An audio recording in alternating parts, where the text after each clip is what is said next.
us having to work together with the agent, broker, and carrier. How the underwriter looks at this information. You'll hear more on how the union together with other doctors,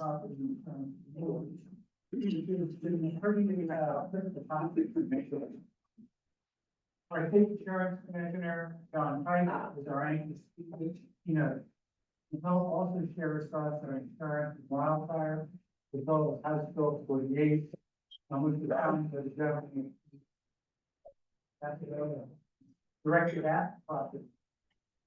A lot's going on. After a break for lunch, we'll hear from our federal and state legislators and state agencies on what's going on. Then that will be followed by a panel of experts on how data and spatial analytics are playing a crucial role in identifying high-risk areas and how you put that and individuals like your home, raise your rents, and how you can use this information to improve your chances to get an affordable, accessible.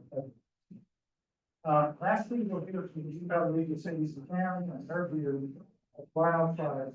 How this very important agency works together in the towns and cities across the state to reduce our exposure. At this point, I want to acknowledge some of the Hideout team and our wildfire committee that has been instrumental in really putting today's event together. It looks like we've got a wonderful house. I'll begin first by introducing my colleague on this, Town Council Jonathan.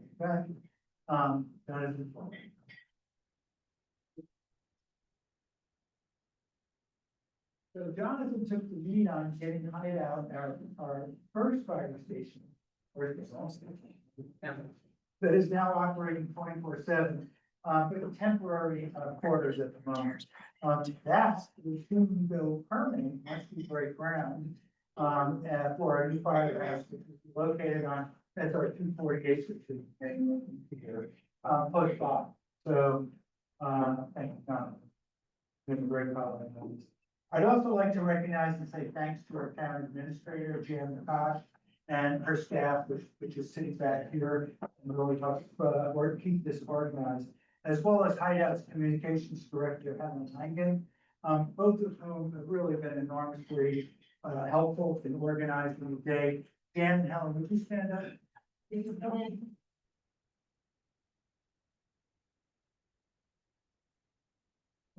Lastly, I'd like to recognize our Hideout Wildfire Committee. We actually have a town committee, which consists of Lauren Major, I know she's around here. We have Delta Captain Colleen Kinsella. So when she's not flying, she's on stand-up Colleen. We got a newbie, Dr. Steve Allen. Where's Steve? There's Steve. We got Glenn Gaylor, who is a developer. Glenn is the city right over there. I see you. So a mixture of people with different backgrounds. We also have a gentleman who bought some lands in the town. His name is Scott Crosby. He just so happens to also be the LA County Italian fire chief.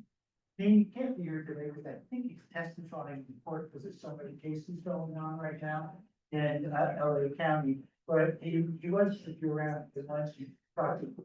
Next time he's here, I would say he would be a terrific person to talk with. He gave me some things some learnings that they really got out of the LA fire. So he apologizes for not being here. The last group I really want to recognize is the committee really has been blessed by having leadership of the Wasatch Fire, the Wasatch County Fire Department participate as active members. They're on our calls, all three folks from Chief Eric Hales, Corey Morgan, Clint Neerings. I don't know how much I can say about these gentlemen who participate on our bi-weekly calls and really have, really informed us and really helped in the county risk assessment to understand where we are. So thank you guys. I can't tell you how much I appreciate it. We're starting.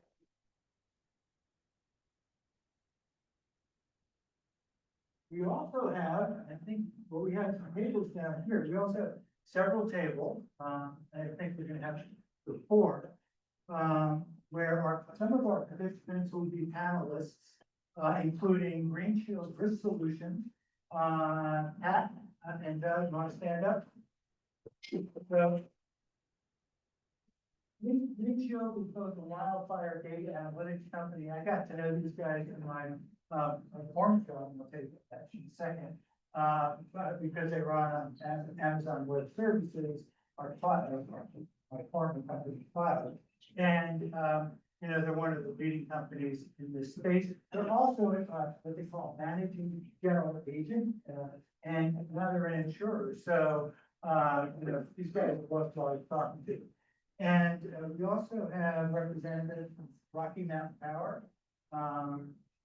Anyone from Rocky Mountain? Right. Oh, there you are.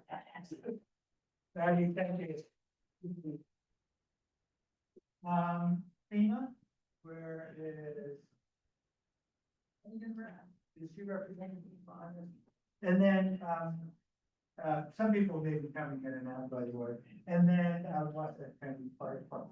We'll have some materials, and at lunchtime, you know, everyone's should be asking them questions or sharing information. I think that would be an exciting conversation for everyone. So, but before we begin, I'd like to take a few moments and give you a little background on how I got involved. It really goes back well over a year ago, well before the Eilers, matter of fact. Last summer, one of the HOAs informed me that their property policy was being canceled. And I started hearing that same remark across the area, whether I was in different towns, whether I was at dinner. Ralph, my insurance is canceled, or I think it might be canceled by big companies, things like that. So those were the kind of the moments that I was just picking up on. So I began to track some of these stories that I heard, which included, as I said, coverage being dropped and claiming being significantly reduced rates. And some of you may know, some folks do about my background, but in any case, it includes working in the global services financial area, and I've been a broker and underwriter besides all my tech background. So I kind of fused those things together. And then, and actually, I retired last week, so.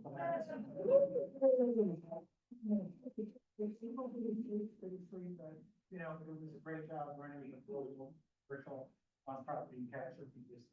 And then in November, I was at a conference and I met John Pike. I was speaking on behalf of Amazon. This is November of last year, obviously, in Omaha, right?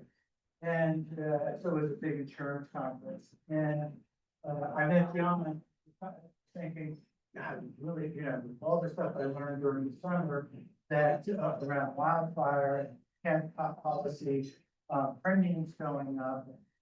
So I said, you know, this is good. Maybe we can do something, putting some folks together, smart people, subject matter experts. That's kind of how it started.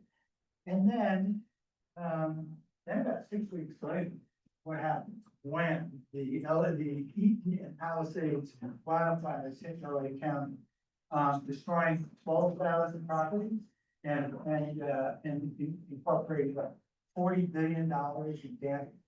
So really impacted people, lives, pets, everything, you know, including the capacity for the global insurance industry to properly respond. And it pretty much exhausted the financial resources of the California FAIR plan, which is, you know, the state insurance plan, which we don't offer. I don't know if we ever will. John may tell us, but that's it. We'll keep our state competitive because that's commercially competitive is probably the best way to go. But California, each state, as you may know, manages their insurance program differently. It's not a U.S. federal run program, but they are state commissioners. So they have authority over rate filings and how insurance is managed. So John can tell us all about that. So that gave me this additional motivation to organize around the theme for this symposium. And that was the first conference I made. Wildfires had a memory. And that you're all tied together, whether you're in Hideout, Heber, Park City, Camas. We have some mayors from, I know Camas and Francis, Midway. So we're really all tied together on this.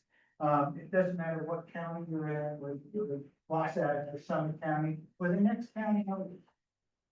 And there is no geographical immunity to wildfires. And it can significantly affect your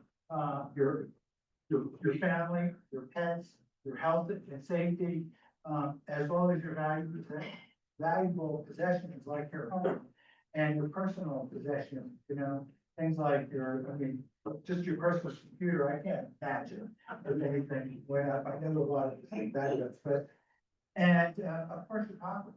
So when it comes to, these earnings. So just to end this on a positive note, I'm seeing that many HOAs and homeowners are beginning to take active steps in creating defensive space around the buildings, while also getting ahead of their potential insurance negotiations. That's what we're here today to talk about, to share ideas and best practices. And as Scott Crosby has shared with me, LA probably could not have prevented this in the region, but they certainly came away with a lot of here to share some of that proving evacuation to why certain homes survive and others do. So material change.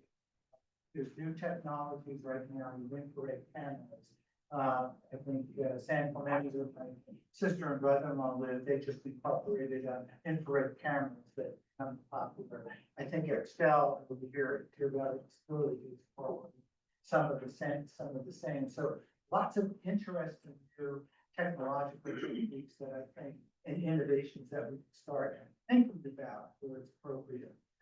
So last item before I begin, we don't have any scheduled breaks other than lunch. So if you need to use the facilities, feel free to move around. I'm really just glad to see everyone here. This is a pleasure to have, kind of a full house at this point. And with that, let's get started.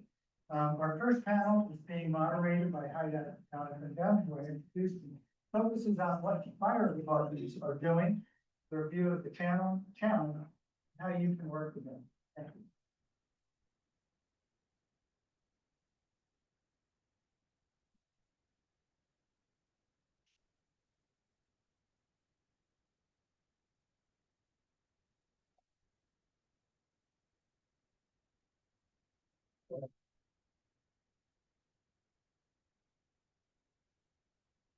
Well, thank you all for coming again. In case we haven't heard, in the region with a very high wildfire list. That's just not the county, that's not just the county, that's the state and a couple of adjoining states. So this panel is going to address what can you do about it. Kinds of things are possible.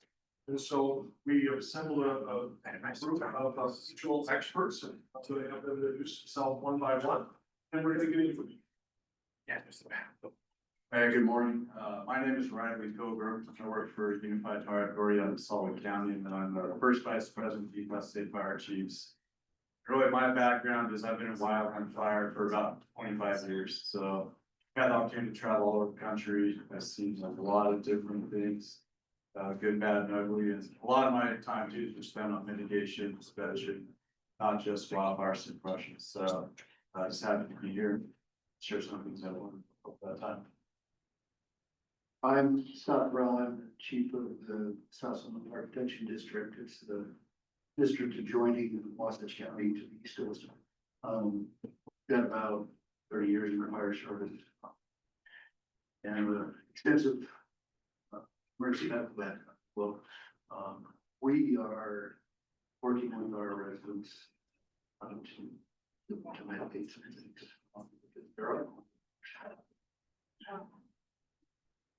Hi, I'm Pete Emery. I'm the fire chief for Park City Fire. I've been in fire service for about 25 years and seen a lot. As many know, probably the biggest incident we had was the Providence fire. It was about 4 years ago. Certainly some lessons learned there. The program was a huge help for me on that one. There's some things we can certainly talk about. Morning, everybody. Good morning. Troy Morgan, I'm your county fire warden. Wasatch County.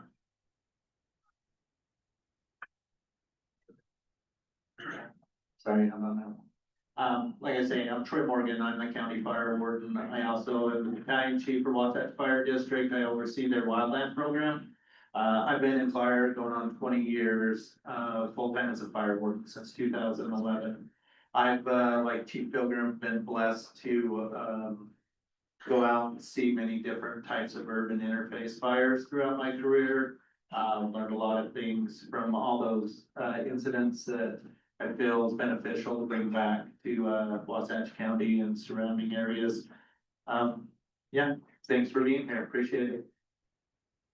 My name is Travis Wright. I work for the state of Utah, DNR, Forestry Fire State Lands on the northeast area, wildland urban interface coordinator. I've been in fuels production work for 18 years now. I'm the local fire west coordinator, and I cover 5 counties from here all the way up to Carole and Forge area. So in order to kind of give you an illustration, how this looks, this is the base. Troy was kind of putting up a video, not in this neighborhood, but it's very right here in our area. So start the video and have Troy to explain what's going on and why. So this is a fire that was outside of the town of Reno. Started in the lower bench, as you'll be able to see when the camera zooms out a little bit. Pretty typical summer day, little bit of winds, not extreme winds. You can tell by when the smoke rises off the structures, there is being pushed by winds, but not really catastrophic winds. It just kind of demonstrates the purpose of having separation of vegetation between the structures and how fast the fire moves uphill. This isn't like timber vegetation. This is grass and sagebrush that's carrying the fire until it reaches the structures. And then at that point, the structures become the primary fuel source for the fire and is jumping from structure to structure. The whole video that's online is a little bit over 10 minutes. And within that 10 minutes, 6 structures are lost. So you can see there's not a lot of separation between the structures and how that fire is just able to completely extend from structure to structure. This is why we're always talking about home hardening and clearing that vegetation, having that separation and no combustible material within 5 to 10 feet of the structure. Also in the video, there is some sound in the original video. You can hear the first arriving fire engines within 8 minutes when they started filming, which is pretty quick. This is Reno. This is a full-time fire department with the station pretty close. So.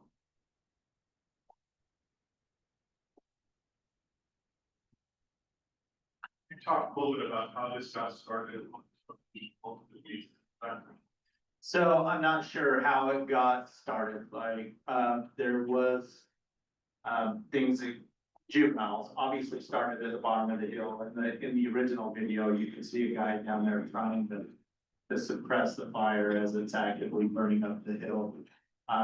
I believe there was 8 structures total that were lost on this fire. There's another video that shows it from the other side of the road, looking back to the structures, and then how quick those structures were completely involved. When you're talking wildfire response, when that fire reaches the attics and stuff, there's pretty much, we don't have enough manpower to take care of multiple structures like that. It's gonna be a lot of interagency help, some mutual aid, and those things take a little bit of time to get there. So what we're gonna talk about today is just how can you protect yourself and make your home fire resilient? So when it takes a little bit of time for the fire districts or fire departments to show up, that your house is already being protected. We have a number of homeowners here today, as well as our speakers. So we're going to do, whoever had one, they come on, find in what individual homeowner do can help prevent that kind of thing. What are the steps they? So we start by talking about fire resilient, okay? So is your structure fire resilient? We talk about home hardening. Home hardening aspect is nothing within 5 feet of the structure, non-combustible material. Maybe looking at a more fire resilient siding or treating the siding they have to maintain that fire resilient, that class A rating. Removing vegetation, trees within 10 feet of the structure, making sure your eaves and your gutters are free of debris. Anyone wanna speak on this as well? We could sit here and talk about a cookie cutter method when it comes to removing vegetation. So on that hillside, how fast that fire can move up that hillside. If you live in an environment like that, you need to talk about removing more fuels from below your property, lower on the hill. So when we start talking about 5 to 10 feet of doing some really good vegetation management in that area, if you live on a hillside, we need to talk about taking more on that downhill side.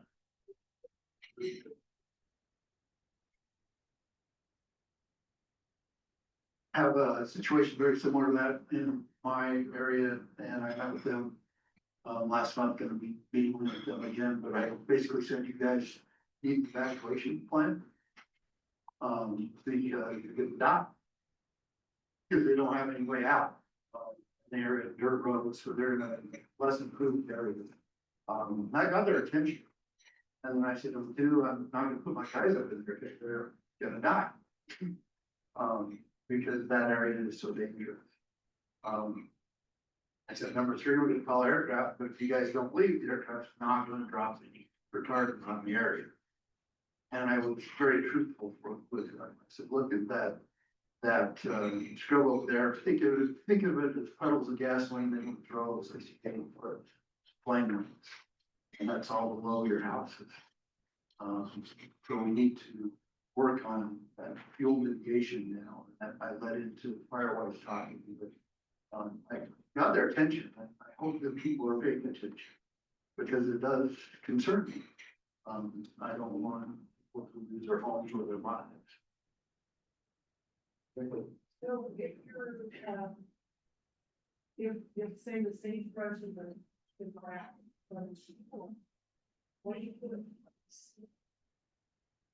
Well, that's a longer conversation, but there are, fire resistive vegetation, and the state has pamphlets that show you how to do that.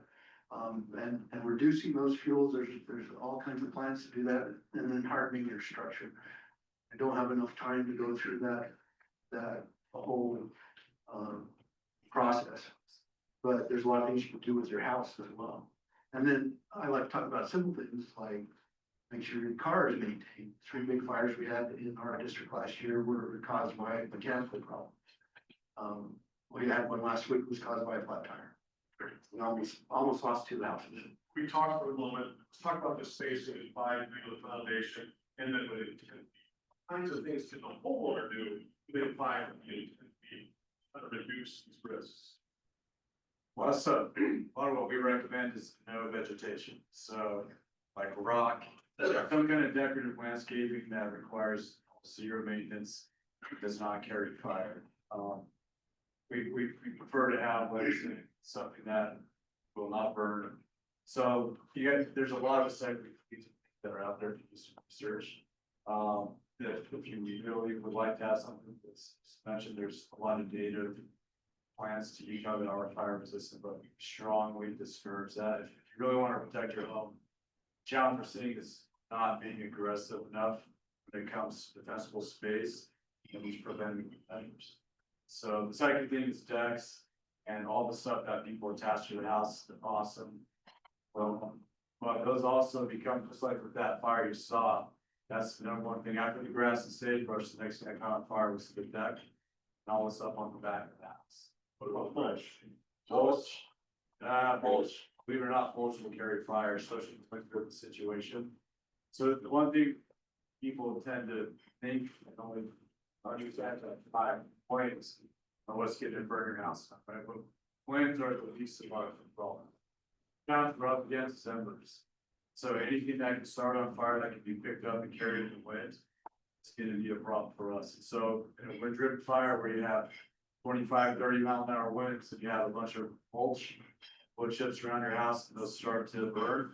When it starts picking those up and blowing those, we're gonna start getting fires everywhere, those little wood chips land. So, you know, they look good, and they are difficult to burn. It's not like they just light on fire instantly. They dry out over time, and those turn into embers, and those cause us a lot of problems. So just different things like that. I'll take questions. Sure. Being fighting hideout, I believe the, when it is, circular.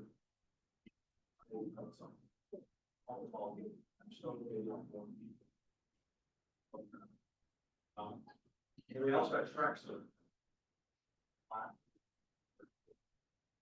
So, So every structure that's built under the wildland urban interface code, the siding has to meet a certain fire rate. The problem we have is if it's not continually treated. So you have to go back to the manufacturer recommendations on what that fire treating, chemical stain, whatever. Biggest thing is if you do nothing, what happens? It dries out, it cracks, and like Chief Pilgrim was talking about the embers, we call that kind of stuff little ember traps. And it's amazing where that stuff will go, find a place to hide, sit, smolder, burn, and then all of a sudden, you have an issue. But as far as trench decking, that's great material. It will burn, it will melt, but it's better than a dried out redwood deck or some sort of deck material that's just combustible. One more question about this. So at this point, I'm building a house now. If you guys look at your design for the guidelines that we have to adhere to, regarding this, because everything he said, you have to, it's regarding party board or resistant things, saying it's got to treat it. You guys are running, still being contradictory to what these men are saying. So your guidance. So the HOAs are just, and there's lots of different HOAs, lots of, but HOAs largely control them and have some landscaping guidelines that we're looking at the moment of updating. Those hopefully will get updated soon. But right now, we're just talking about what individual holders to do. We're gonna get to that topic. So I will say, House Bill 217, research that. House Bill 217. Pretty much, House Bill 217, I built a hideout, we're dealing with the HOA design, where you building? Here, the DRC. So the DRC said, oh, you have to use real wood siding, real stone. For years, we battled with them about that. House Bill 217 just passed state law, basically, they just say, HOAs and designers can no longer require, or they can no longer outlaw fiber cement, fire, so that's another more issue. They cannot require real wood siding. So anything else the individual homeowner can do, peel back, mulch, what about trees within 10 feet? How about that? Yeah, so we recommend, the urban interface code as it sits right now requires a minimum separation, 10-foot separation. That's the end of the branch to the farthest end of the home. So have to have a minimum of 10-foot separation. What we recommend, and we've been trying to work with the HOAs and the architectural review committees within Wasatch County. Instead of requiring conifer trees, which, you know, they burn hotter, they're more fire receptive. Let's look at maybe going more of a deciduous tree, something more fire resilient. But maintaining that 10-foot separation is extremely important. And it's not just at the time we plant the tree, we have to continually maintain that separation as trees grow. So when we're looking at planting a tree, let's plan for the maturity of the tree. One more question. What year you show, and where there is what situation looks like in Hideout. Rustler along sightline, same slope below that. Owners only have a certain distance that is their property, the rest is community common space. Who's responsible for all that scrub grass on that slope? Because that's out of the control of the owner altogether. We're gonna get to that very next topic, as a matter of fact. So that's a great transition, thank you. Right. So I'd like to have our experts address the next topic, which is what can the HOAs do? Talk about what the owners can do. And that's limited, but then this has got to be a team effort. So what can HOAs do in order to kind of mitigate these risks, including in common areas? I really just came to pass the mic. I think what we, this really, and it answers or it starts to go where you're going, sir, is it's gonna start at the homeowner, then it's gonna go to the HOA, then it's gonna go to the county, and then as well as the state. Just to give some examples, you know, with the Karson fire, we know where some of our target hazards are. I-80 is one of them. You know, that fire that started Parley's, that actually started outside of our district and then moved into it. And with that, just as an example, we have to start mitigating I-80 from Lansing up to the summit. Just trying to take away that, because what is everyone, when your car catches on fire, which happens, we ran the numbers about 40 times in the last 4 years, we had 40 car fires on 80 between Lambs and the summit. The first thing people do is they pull over into the tall dried out grass, and then you saw what you saw where we had 4 years ago where it made the run. So we worked with UDOT on that, worked with UFA, worked with Summit County. So we've been able to start mitigating that by putting down that grass for about the first 5 feet. So when that car fire goes there, so that's that one component. And then the other, we talked about HOA, we've had a blue ribbon committee within Karson Fire, we've worked with all our HOAs, and the HOAs are the best. Because where you can get to is, they are the ones that can go out and start, you know, hey, instead of you doing it on your own, you really start leaning on that community of your HOA, hey, these are the rules, this is what we're expecting with your community. So even though you're doing it and your neighbor doesn't want to do it, the HOA has that ability to really start enforcing that, which the fire districts, you know, that's not really our arena. And we've had a lot of success with HOAs on that. And really getting that information out there is that first step, which obviously you're doing here. But it is a huge community. And then above that, you know, I've worked with all of these individuals. It takes a lot to fight these. And that's where that agreement that we have with the state, the feds, Wasatch, South Summit, North Summit really comes into play. And that's being part of that too. When you see those resources going out the door to help the neighbor, you gotta let it go. You look at where we're sitting right now, is in the summertime, it's not just wildland. Right now, Parks and Fire and UFA have task force members in New Mexico right now for flooding. So there's a lot of impact on the fire service, and that support that we get from our community to help support what we're doing really is huge. But it takes a village, I guess, might be the best way to put that. One thing Chief mentioned, I spent a lot of time working directly with HOAs. And then the point I really want to emphasize is that it's an all-in approach. Can't have one house do this and 3 not. Because what will happen is the 3 that don't are going to impact the 1 person who does. And what we're looking at too, statewide and nationwide and beyond, is like this insurance. I'm not gonna call it crisis yet, but insurance companies are more difficult secure our problem, right, all throughout the state of Utah, mine included, I know even this. And I think a lot of it is, and we need to look at this problem a little bigger, it's this decades of making. This can be decades of fixing, right? There's not a quick fix, but if we don't all do this together, especially like they choice starts there, I know, but it that time. Everyone's gotta be in, right?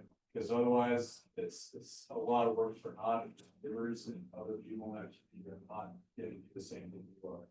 So the one thing we try to drive is at the HOA level with bylaws, building codes or CCR and all that different stuff, sit down with them. Look at that, we offer a lot of suggestions, you have to be willing to do certain things that go against the grain of how we used to do stuff. The one big thing I'll mention too, and will lead into community, is the International Code Council has wildland code. Right now, the most current version that's commonly adopted is 2021, that has 2006, just another version extended. We're talking with some people from California, but this is a massive problem. Their highest levels of success for mitigating property loss is when that code has been adopted in its entirety and not amended or revised or changed. The problem we have here is we piecemeal the code, piecemeal steps. We only want to do this because this part's okay, but we don't want to change how we build houses. We want to put sprinklers in here. We want to do defensible this, but good. As long as we choose that, we're choosing to live with an increased risk of wildfire. We have to start shooting things differently and breaking the mold. Like I get it, like living, living. And the reason why people choose to do that, but we're choosing risk, and that's the challenge. But if we change that, we just have to do some things that are not used to. Wanted to mention, I live in Hideout, I face the water. Between my house, my neighbors, we had sagebrush. What's there when I first moved in, it's it is taller than I am. It's twins, and I wanted to have that. I was told we have to keep it at times. Now, it's right next to my home. We've overcome that, because a lot of the properties in these communities are owned by the HOA, they have. Right, and we have worked with a lot of HOAs to educate them, and also makes you know they're open to fuel mitigation on their open space. There's ways you can do that, you don't have to cut it all down, there's ways you can treat it, you can make it look still very decorative, very safe.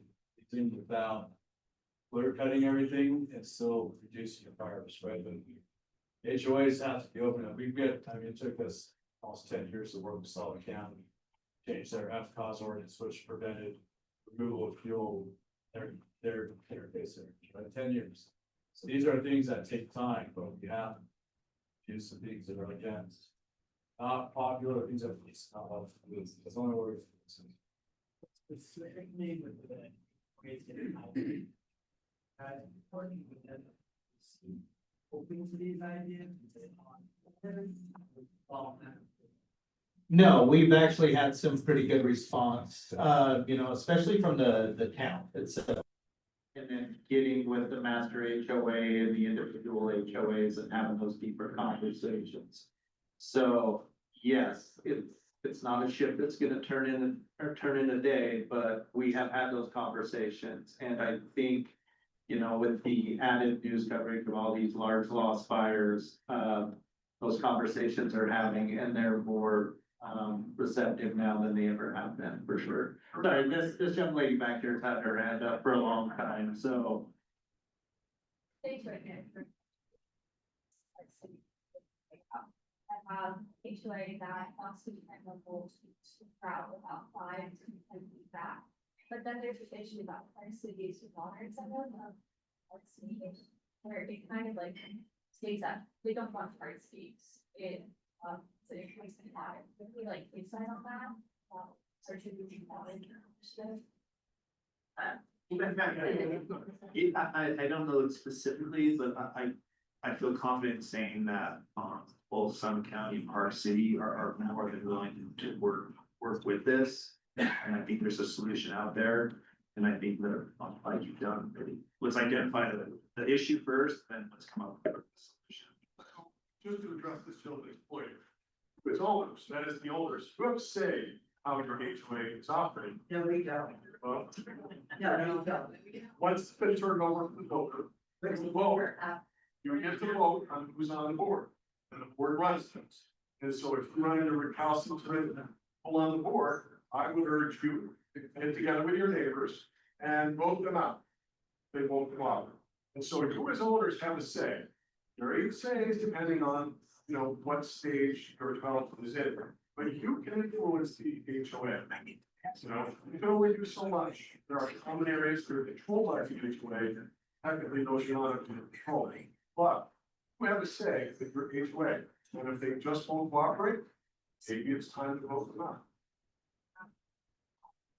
Again, back to my question I asked earlier. There's a HOA for, hideout at the, Russell. Some of the CPA. There's an HOA for Russell, there's an HOA for the land below. And so that's slow. Is that the Rustler HOA? That's what I wondered, who, if Rustler only has the HOA up along sideline and maybe 10 feet down below, and then there's an HOA below that covers the house being built off the road, there's that space between. Which HOA? Let's talk about that afterwards, because I'd like, we've got a simple panel of real experts. I just pulled some more out of them about what you can do, and I'm happy to talk right up this panel as well as anybody else that wants to talk. One last question. Well, I would find out point. Want the house is gonna be a beautiful business of the BLM thing. Several neighbors are here as well at that point. But when I hear no vegetation, zero maintenance plants, we're at the top of the hill, first of all, we BLM from us. I actually hired one, but it's me to clear out 100 pieces. And they brush us. But I'm wondering, what is it they do, and what is the BLM do? This very expensive program, figuring out a lot of that wood. I know they're doing stuff in the winter out there. Well, we're gonna try to get some, get this reported. Okay.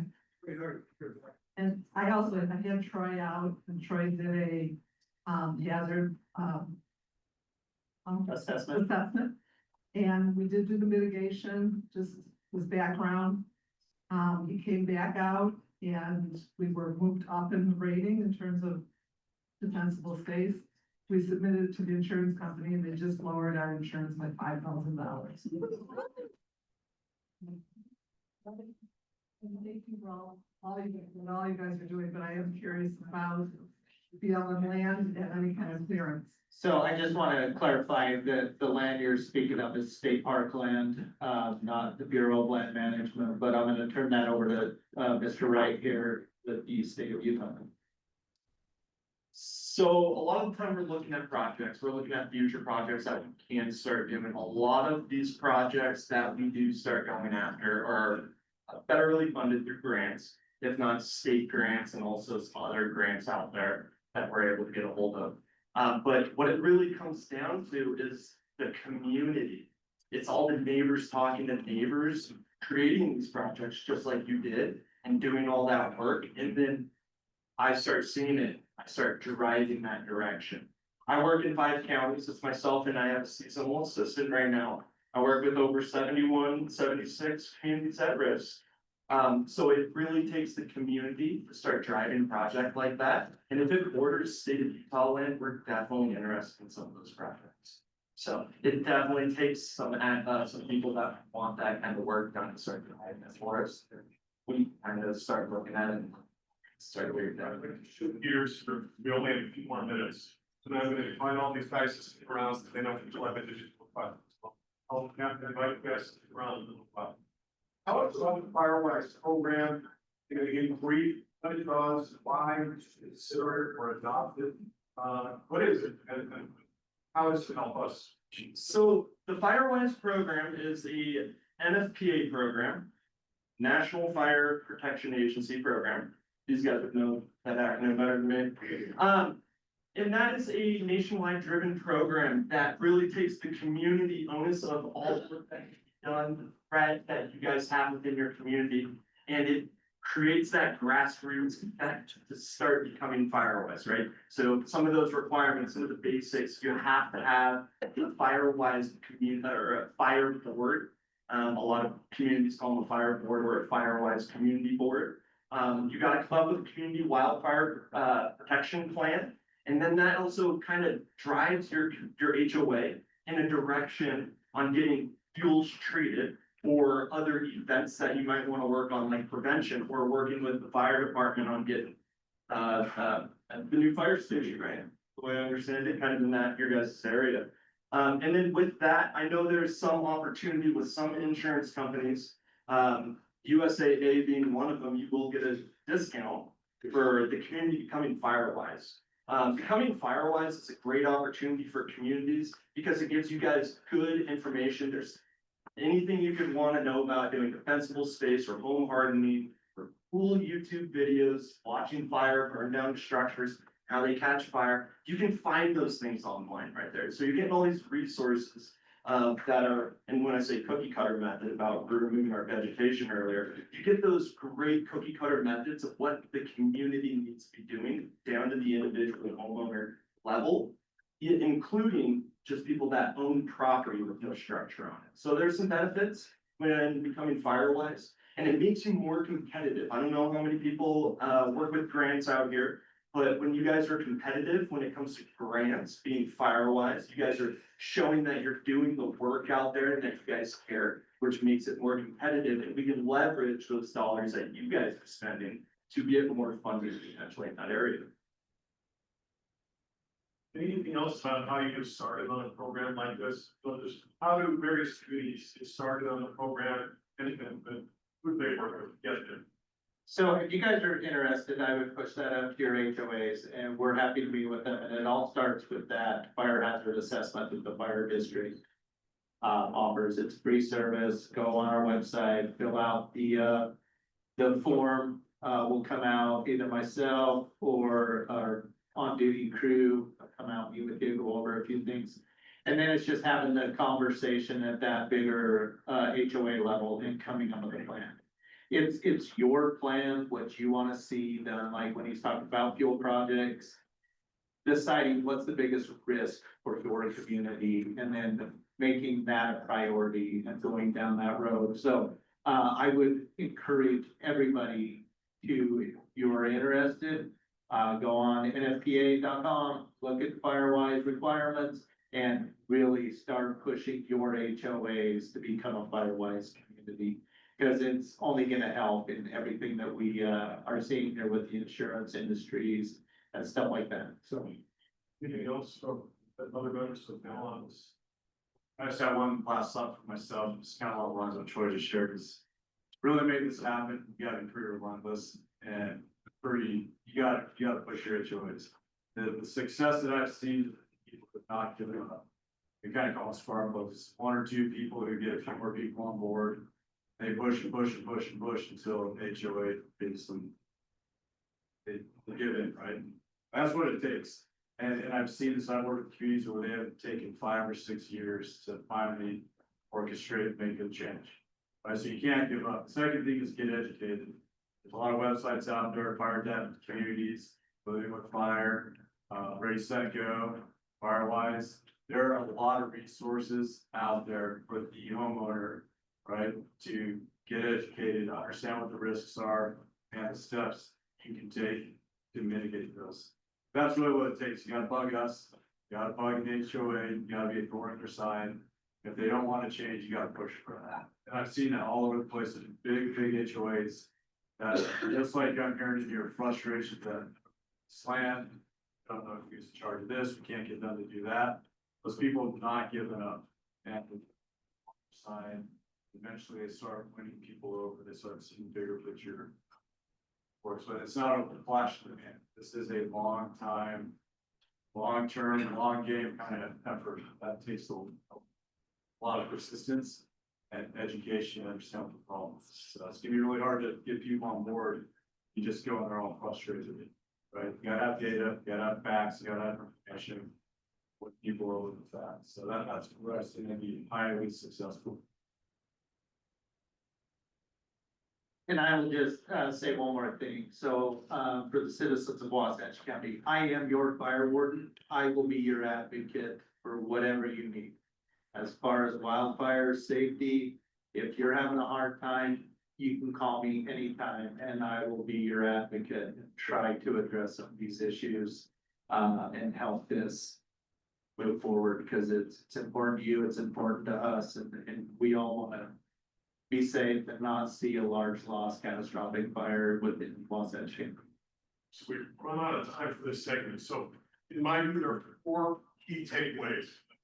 Number 1, within 5 feet, you need to get rid of flammable materials, plants, products, that kind of thing. Within 10 feet, you don't want any trees.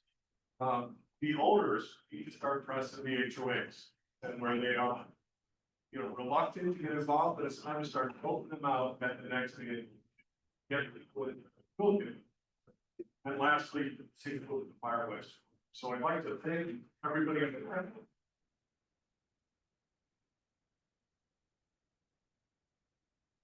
Around answering individual questions, because there's nobody that knows more about this stuff. These gentlemen right here. Thank you. Thank you.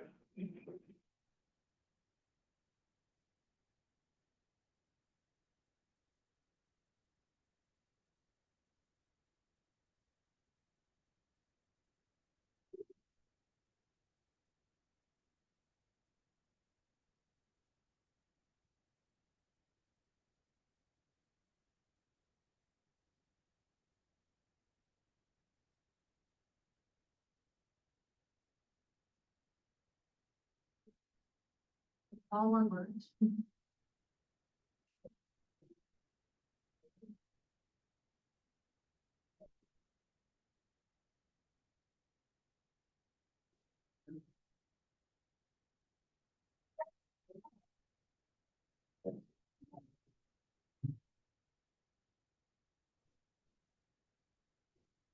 Word personal.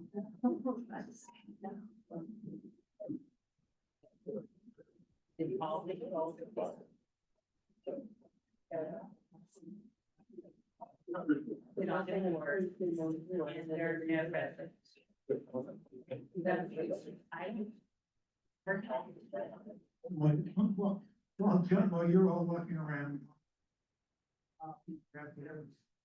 So to speak, next up on, that was great, I remember.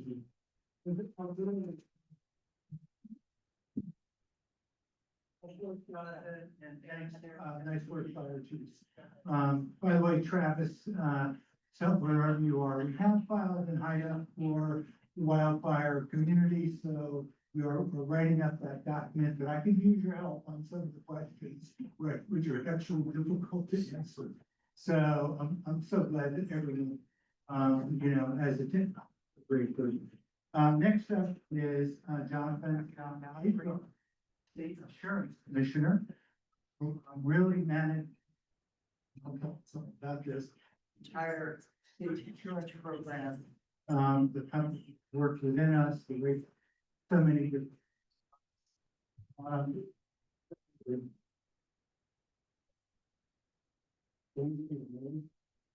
Hopefully, this mic's working, that's good, because my people know I tend to pace. And so I'll be a little filled on you a little bit here.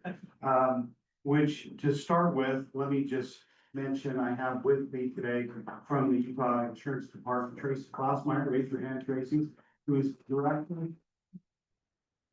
he's the director of our property casualty division, which is really what kind of houses all this, the discussions that we're talking about today.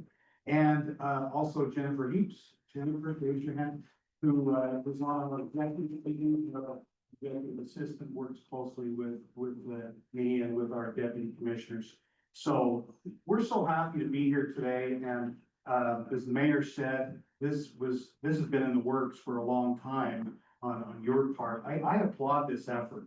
And I wish we could do this. I would come to every one of them all around the state. So I hope this, pardon the pun, spreads. And not like wildfire, but it spreads.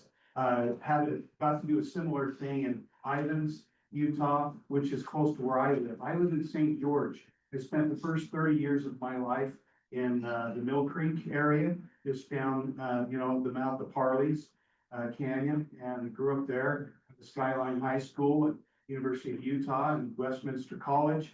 And then 30 years ago, I was asked to move to St. George for a 3 to 5 year stint with the insurance company I worked for, and 30 years later, I'm still there. They couldn't get rid of me. And the governor, about 4.5 years ago, asked me, I was then the mayor of St. George, so I have an appreciation for the work that the mayor and town council do. And by the way, it's a full-time job, so it's a good thing you're retiring for that. Yeah, but point is, I know where you're coming from. I think all of you, because I've had a 30-year career in insurance, well, I guess 35 now. But also as a city council member and a mayor, I know these issues.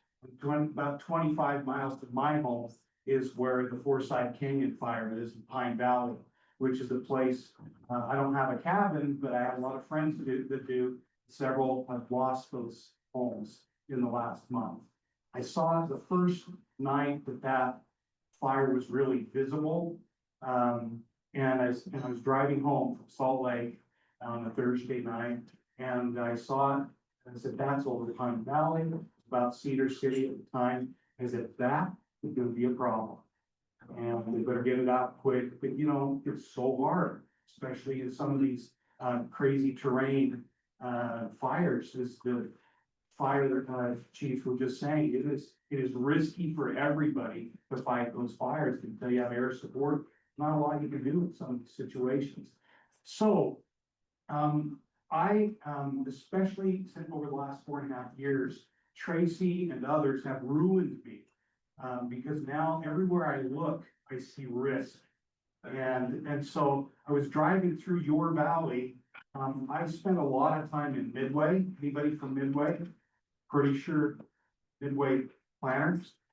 Someone here is Midway planners. Is that you? Yeah. Yeah. So Midway, in a perfect world, I would have a home in Midway and a home in St. George. Okay, it's not a perfect world. I don't have one there, but I go there often and have friends with cabins there. I was coming through maybe a year or so ago, and I'm just, like I said, I'm ruined. I look everywhere and I say, uh-oh, risk,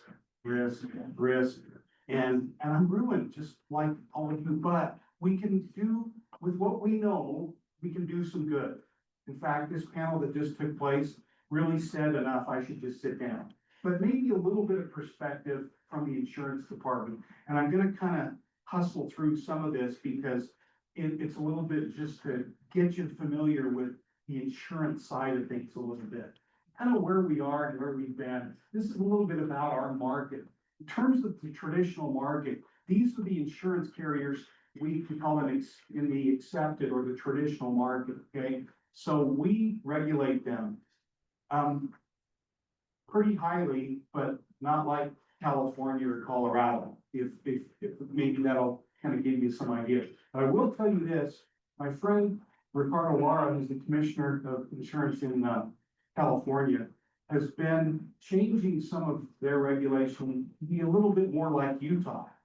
And so as we are changing some of ours, I don't want to become too much like California, but I do want to consider, I want to learn from all the other states. And so this we'll talk about a little bit as we go. But Utah average annual price policy in 2022 was $805, which was the lowest in the western state. Okay, the average increases over the last few years, you can see them right there. You can see them increasing. Okay, don't have numbers obviously for this year yet, but what are the cost drivers? Any guesses? Weather risk represents a $21 of the premium. 7 western states are lower in this category. Other natural hazard risk represents $387. That's the highest in the western states. Idaho is closest behind us, 326. California is 209. We probably better take note of that. Okay, expense index, claims mitigation risk, we're considered average in that. Then any of you have experienced this, getting denied by every insurance company you know, you might have to go to what's called the surplus lines market, or the non-traditional market, or sometimes as we call it, the wild west market. And so this, we barely regulate them, right, Tracy? We really we pretty much don't. So these carriers will write about anything, even in the old days, Liberace's hands, I think. You know, this is the Lloyd's of London type of insurance, but it will be at a high price, okay? So some of you, I hope if you've been denied or if you've been non-renewed, I hope you've been able to find other insurance in the traditional market. If not, you can go to the surplus lines market, but in the traditional market, we have about 130 carriers writing in Utah right now. Now, they're not all writing in high-risk areas. I'd be lying if I said that. And there are several that have said, we're not gonna write in Summit County, at least new business. And some of them might be non-renewing some business. Some of them, that's because they feel like they're oversaturated in specific areas that might be a little higher risk. Some of them, they're just seeing the writing on the walls from other areas. So regardless, that's their prerogative. They can do that. Right, Tracy? Nothing we can do about that. The insurance commissioner doesn't have the authority for Utah to say, dang it, Chubb, you're gonna write that policy, you know, or whoever it is. And so we gotta be careful. I don't think you want the commissioner to have that right, Matt? Okay, Matt's gonna talk to you later, but I don't think you want that. That's where we end up with problems like California with 4 or 5 of the most major carriers saying, we're not writing any new business in the largest market in the country, okay? So we gotta be careful, there's a balance. But in this surplus lines area, for unprotected dwellings and high-risk classes, the average price per policy per year are, hang on. So 2020, $2,800, $2,400 the next year, went down, well, 2022, 3,000, hang on, 6,400 in 2023. So that's the most recent number we have. So clearly it's going up. Now, do we pay for the fires in Pasadena?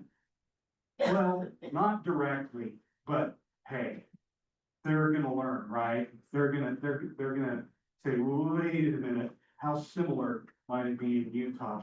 And while we have a lot of similarities, but I hope that we learn some lessons when it comes to land management, when it comes to, as has been talked about already, landscaping, building hardening and materials and so forth. I hope we learn some of those lessons. Anyone heard of the Getty Museum? What happened in the fire? Huh? Survived. Why? It's like a fortress, right? So I'm not sure that I can't rebuild my home like that, but there are some steps we can take. And you've heard those, a lot of those described, and you know, they just refer to Firewise and other things that you can look to that will help. So these are some of the causes of premium increases in this market. Inflation's number one, okay? Okay, and so if building materials go up, if labor goes up, if just general inflation goes up, then, you know, then of course, it's gonna cost one to insure those projects, those buildings, right? And so we're kind of last to the party, but we will come to the party, right? Insurance will have to come to the party because you gotta be able to replace those. So it's not a surprise to me, hope it's not to you, that if we have 9% inflation one year, that insurance is gonna have to catch up in a year or two later. And also just sort of a general market catch up. We've had a very competitive market, as I mentioned earlier. So some would say because of the competitiveness, might have been underpriced for a number of years, right, Tracy? That's what the carriers have told us. And so as hard as that is to hear, we're like, well, thanks very much. But It's been great to be underpriced, but we hate to have them catching up too fast. That's part of what you're seeing, not just in Utah, okay? There's also concerns about higher exposure to risks. Again, lessons learned, Pasadena and other places. I mean, when there are wildfires going on in December, whoa, was that Montana a couple of years ago? I think December? Are you kidding me? You know, so things have changed. Climate concerns, drought, whether they're cycles, trends, climate change, whatever you want to call it, those kinds of patterns are concerning. Landscaping, we talked about combustible materials, we talked about power lines have been a huge problem in certain fires, okay? I think that's an area we've done better generally with here, is that right? From our experts in the back, so that's one check, good, let's keep that there, that way, right? Mark Mountain and others, that are responsible for so many power lines in the city. And then more homes are being built in high-risk areas. Sorry about that. If I were like you, if I were gonna build a place, in Hideout or in Camas or Park City or Midway, I'd wanna be in the trees. You know, I get it. But this is what happened in between 2011 and 2020, there was a study done that showed that in Utah, we were second, California only, with 6,100 new homes in high wildfire risk areas in that decade, okay? California was 10,000. Now, I don't know if you've looked at California, but it's really big. So we're probably doing worse in a way, you know, if you're looking at kind of per capita, we're adding a lot of homes in high risk areas. And again, I don't blame anybody for that, but we gotta be smart about it as we do it. You know, I think, again, this is where Hideout, every other municipality in the state, you gotta be thinking about this. HOAs have gotta be thinking about, what are we gonna do to deal with the fact that that's happening? Otherwise, we might be having more experiences like California, okay? So it's a good thing to look at. Again, look at the distance between us and Colorado. 1,900 new properties, 6,100, okay? We better be careful. And so I've told this to the League of Cities and Towns last year. I spoke at their conference in September. So I just use it as food for thought, right? Okay, House Bill 48, anyone heard of that? Casey Snyder, Representative Snyder's bill, Carole's heard of it. And it's something, we'll see where it goes, but here's a couple of things to understand about it. And by the way, Representative Snyder is now the majority leader in the House of Representatives. So he's a pretty powerful dude. And so we'll be working closely with him as I talk about rules that on this. So this requires counties to take certain actions related to wildland urban interface property, including assessing a fee. Okay. Then it directs the fee to be retained by the county, deposited into the wildland urban interface prevention, preparedness, mitigation fund. Okay. And then it requires counties and municipalities to adopt the wildland urban interface building code standards. You've heard those mentioned. That's really kind of just enhancing the requirement that already exists, but it's not being enforced maybe equally by every municipality or county. So this puts some teeth in it. In fact, it permits the Division of Forestry, Fire, and State Lands to choose not to cover costs of local governments fighting fires if they haven't complied with these things. Put some teeth into it, right? That's kind of scary stuff for a county or a municipality. So it's incentivizing them to get after it. So I think that's an important feature, like it or not, it's in there. It directs the division to establish a program for wildland urban interface coordinators to evaluate using a triage scale, high-risk wildland urban interface properties. And what they're telling me is this part is kind of more about education than it is about enforcement, but enforcement's still there. It's just, they're trying to educate people. And again, this is brand new. It's just in the works, it really doesn't go into effect until January 1st, but it's coming to a place very near you. charges the Division of Forestry, Fire and State Lands, the forester actually developed wildfire maps to define the borders of the WUI, wildland urban interface, right? This is a key feature of it. This is where it's gonna be interesting to see how it all gets worked out, right?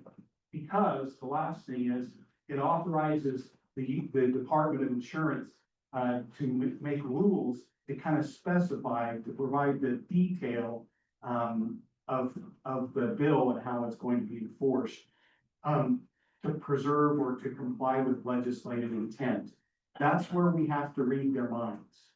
And it's tricky, right, Tracy? Because as we look at it, we're like, what does Representative Snyder mean by this? And if we guess wrong, that's bad for us.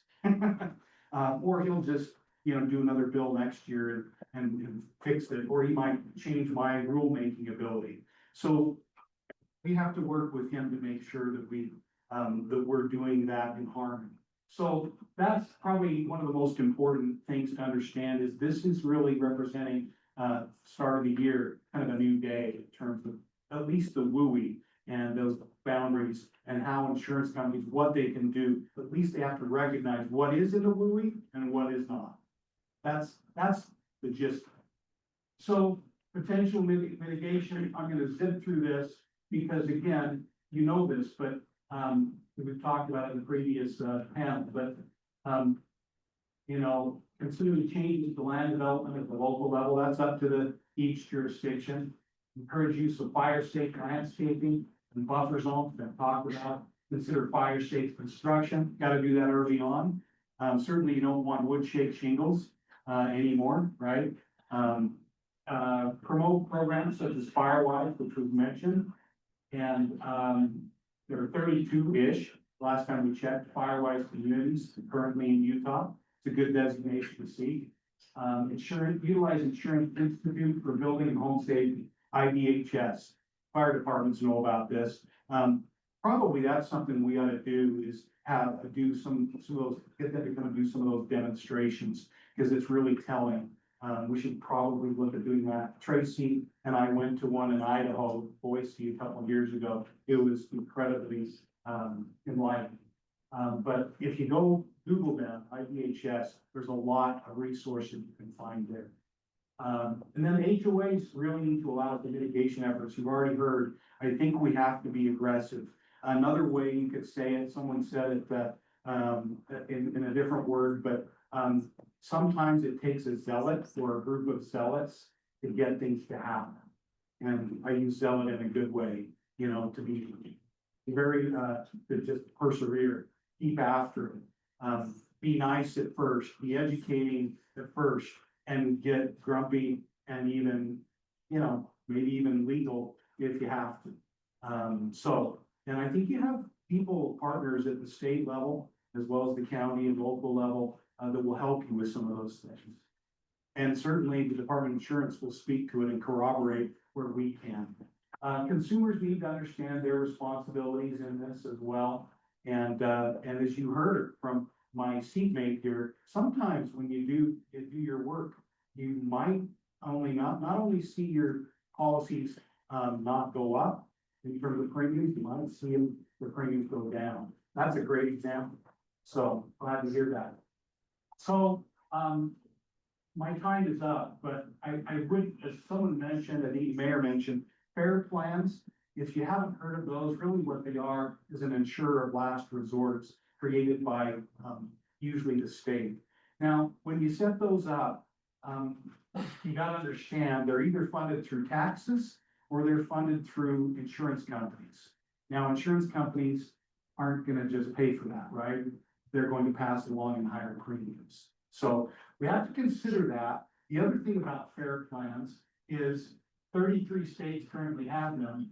California has one, and again, it's not doing so well right now, but Colorado just started one. Here's what I've observed, as I've talked to my friend, Commissioner Conway over in Colorado. Began first of this year. It's taken them several years to create. It's got a maximum coverage level of $750,000. How many of y'all's homes are under $750,000? Here's the other thing is it doesn't cover all perils. It usually only covers the perils that they're having extra problems with. See some examples right there. So that means you gotta purchase another wraparound policy, right, Matt? To cover the rest of the perils and the rest of the, limits, and that's expensive. The other thing is, typically, well, there's your wraparound, typically, it's less coverage, fewer perils covered at a higher price. Also, it's meant to be temporary until you can resolve your situation and get back into the traditional market. In California, that never happens, okay? Now, I know in the state of Washington, they seem to be doing better with that. I think we should try to learn from that, but I don't know how you do it. So I think better to be working on all the mitigation efforts now, and in my opinion, go a different direction. Work on mitigation grant programs. There are lots of different examples of them. Several were mentioned here by the fire personnel, but Alabama, Oklahoma, or a couple of examples, Louisiana. Alabama for over 10 years has been doing Strengthen Alabama. There's some good grant programs that help with some state funding up to $10,000, which can make a difference for certain things that help you improve your situation with your home. So anyway, these are a few of the suggestions under mitigation that I think we should continue to explore and probably get into. While they may be a little different in the Gulf states, it's the same principle. And I'd rather copy than reinvent the wheel. And we could certainly do that in Utah. So that's more along the lines of what I would advocate for than a fair plan. And in a fairly conservative state, as Utah, I doubt we're gonna go the direction of a fair plan anytime soon. I'm not even sure that they're gonna want to spend state money on grants, but we'll see. That might come around. So really, there are plenty of resources, and Tracy and I will be around at lunch. Jennifer, if you have questions, thank you. And if we can help, we're happy to. If you have questions, and if you see something that doesn't feel or look quite right that your insurance company's doing, certainly let us know. And we'll at least fire a shot across the bow and try to help them. Please make sure they're meeting their obligations. Thank you very much.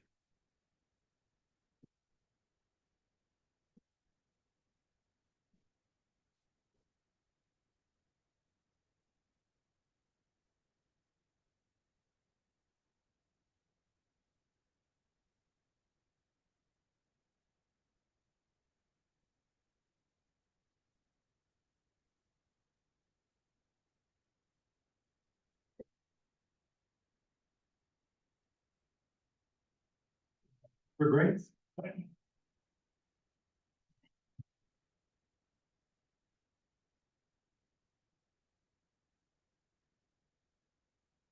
Okay, next up is our panel of actual folks who do insurance on a regular basis. So I'm guessing we can ask.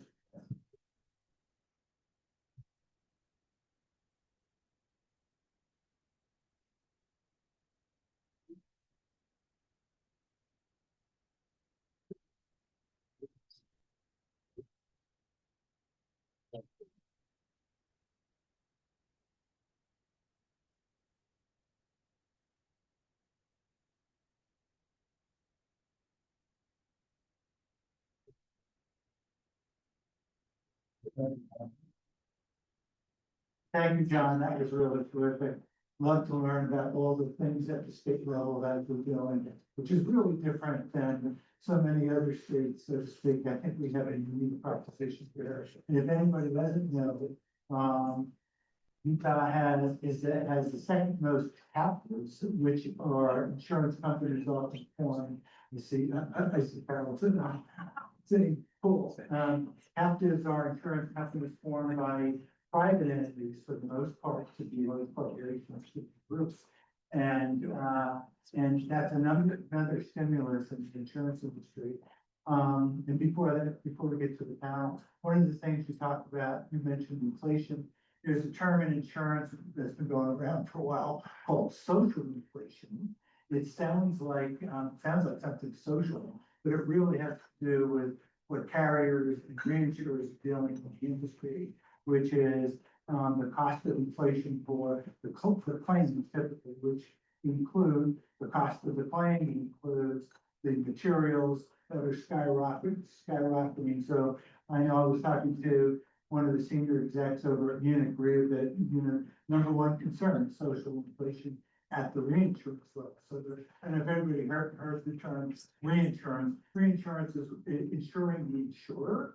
So this is a spread of risk, financial risk across the gamut of providing insurance. And sometimes they're not very well known, but they're massive companies and they provide liquidity and protection in the market for the insurers. So without all these companies working together, it's very difficult. But I'll stop there and, Carole, I heard the term IDHS, so I'm gonna call on you to talk about that because they're not here. Also on one of John's slides was Cape Analytics and Hazard Hub. Cape Analytics was bought by Moody's. If anybody knows who Moody's is, they're one of the big financial firms on Wall Street that look at all kinds of things like stocks and risk.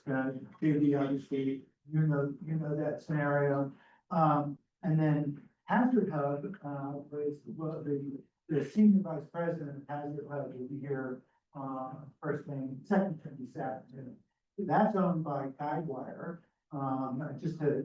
There's a lot of folks, a lot of companies in the industry that manage the technology. Guidewire is a publicly traded corporation, and it is the biggest in the world in providing technology only to property casualty. So these companies are moving in and out and buying specialist companies. Let's get to the panel.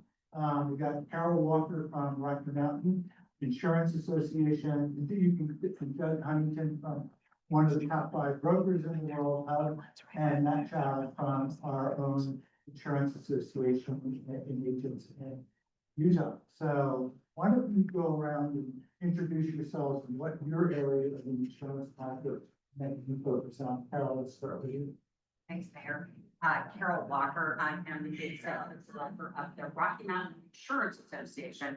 We are a trade association that represents property casualty insurance companies, Utah, Colorado, New Mexico, Wyoming. Fire knows no boundaries. Perfect title because we had a Utah fire move into Colorado the past 24 hours. And so certainly the companies are thinking about this risk of. Hold on. It's going to usually.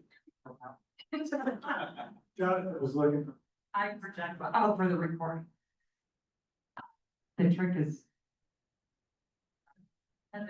Anyway, here to really talk to you about what the insurance company's perspective is, what's happening in your marketplace, and really to answer any questions as well as to really.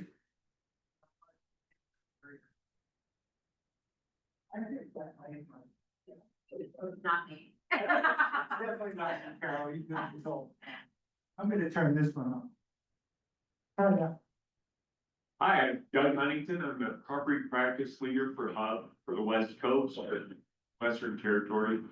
Essentially what that means is they bring me in for large, complicated, or challenging property insurance placements. So obviously wildfire is one of those areas.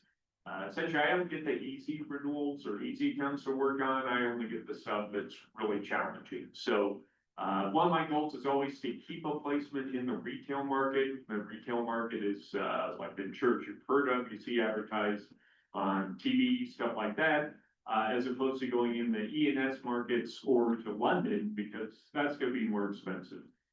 And I actually live in California, so I certainly can talk about wildfire. I can tell you about the problems with the fair plan if you want to hear about them. And also just something keep in mind is that Mr. Pike was talking earlier about Utah's insurance costs. Utah was actually 38th in the state for homeowners costs, meaning number 1 was the most expensive. So this is one time you want to be 38th as opposed to first. So obviously there's a lot of work done there, and also just letting the free market work. So I'll pass it on. My name is Matt Child. I'm the CEO of Utah Independent Agents. We're the Insurance Trade Association for the state of Utah, representing the insurance agents. She represents the carriers. Rather than adversarial, relationship, we try to work closely with one another, work closely with the insurance department as well, as we do a lot of legislative advocacy and interact with the agencies as they interact with you. Over my 32 years of insurance experience, been involved in a lot of risk mitigation, pricing and things like that throughout the country. And so that's been very beneficial as we come back to Utah and we're facing some pretty challenging conversations, but that's very, very helpful when we talk about how rating impacts, why rating is impacting you and as consumers and certainly the insurance agency, and then how to deal with that, what they can do to help lessen the strife and pain of that. So that's my background. Thanks, Pat and Carole. Maybe we'll take the 100,000 foot view for a second. And from in your regional, but working with national carriers, you're a broker dealing with global issues as well. And that you're kind of within the state, so it's great to have great perspectives here. Give us your view, your perspective on the overall, how are insurance companies or maybe the broker industry or maybe agents, how is this impacting their book of business, their approach to how they work with their customers and how they underwrite? So these are challenging times. What's the old Chinese proverb? May you live in interesting times, and it's a blessing and a curse. Commissioner Pike teed it up really well, along with your fire officials. I've been in my job 26 years, been at the forefront for my companies, both preparedness, response, and recovery for wildfire and other disasters. This is the hardest market we have ever had. As I sit here, I live in Colorado. I also am on the board of the new FAIR Plan. So if you have any questions about what it's like to stand up a FAIR Plan, you can see that I am a few inches shorter than I was when we started it, because it's something, if you don't have to do it and you can preserve your market in the free market and have a competitive market and a stable insurance carrier presence here, that's what we need to work on. Not just insurance solutions. Those are the canary in the coal mine. We need to look at risk reduction solutions. And we're very fortunate to have Commissioner Pike, Tracy, his staff, because they know how to do that. In some of my states, we are working as cooperatively. And really that's draining the confidence of the companies. Commissioner Pike laid it all out, from record-breaking inflation, record-breaking reinsurance costs, which are causing insurance companies, especially in places like Hideout, Park City, to reduce their amount of market share in these highest risk areas. The companies are really looking at their reinsurance, and their reinsurers are saying, you can't take on all that risk, State Farm. You can't take on all that risk, Chubb. So while we're not seeing companies leave, especially in a state like Utah, we're seeing that in Colorado. We are at that tipping point where a few bad public policy decisions like California, away from being California. We tried to pass legislation in Colorado last year that would have made us a mini California. And I had companies that had what if committees. What if this passes? What will we do? So our good communication and dialogue with Commissioner Pike and Tracy on how to Pro 48, that scared the companies. That went up CEO level. It made folks nervous. We were able to work together to negotiate, and even met last week to talk about, hey, how can we make this viable and not make it a market breaker? So as you as homeowners sit here just challenged with paying a higher premium or concerned about availability, you saw the numbers. Well, they're rising, and they're rising at a pretty good rate for folks in Utah. They are much more stable and are rising really at the rate they need to be to protect your largest asset, when everything that insurance pays for is more expensive because of inflation, because of increased repair and rebuilding costs. That's what your insurance company cares about, not your market value of your home. What it costs to repair and rebuild your home in today's dollars. So as I pass the mic, really, these are tough times. But I think that Utah is in the forefront of, hey, we're trying to get ahead of the problems, talking about mitigation, risk reduction solutions, and really still having a business-friendly environment. Insurance companies don't like uncertainty. to keep the confidence in that market is what we need to do during these tough market condition times when we see the record-breaking risk for wildfire or other catastrophes. So, again, here to answer any of your questions too, but, big picture, done. Okay, I think we've kind of covered a lot of reasons of why insurance is so expensive these days. I am an insurance broker, so I don't represent the insurance companies, I represent the clients and place the best possible coverage. But before a broker, I was on the insurance carrier side.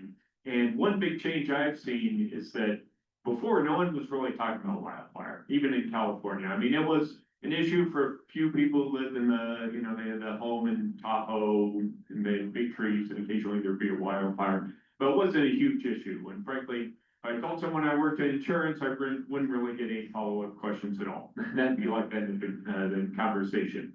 Unfortunately, that's changed. Wildfire is an emerging risk, partly to climate changes, but then also like we're talking about increased building near that urban, forest interface. So it is changing.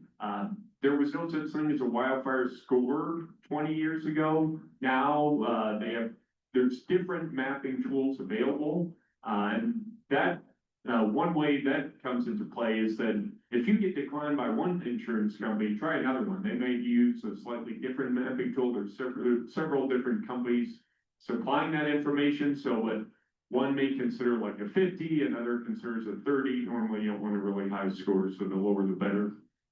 But that's something to keep in mind. There's, 20 years ago, everyone was modeling earthquake. If you needed a big earthquake placement, there are a couple tools that everyone used and, the results would be within like 10–20% as far as the resulting pricing.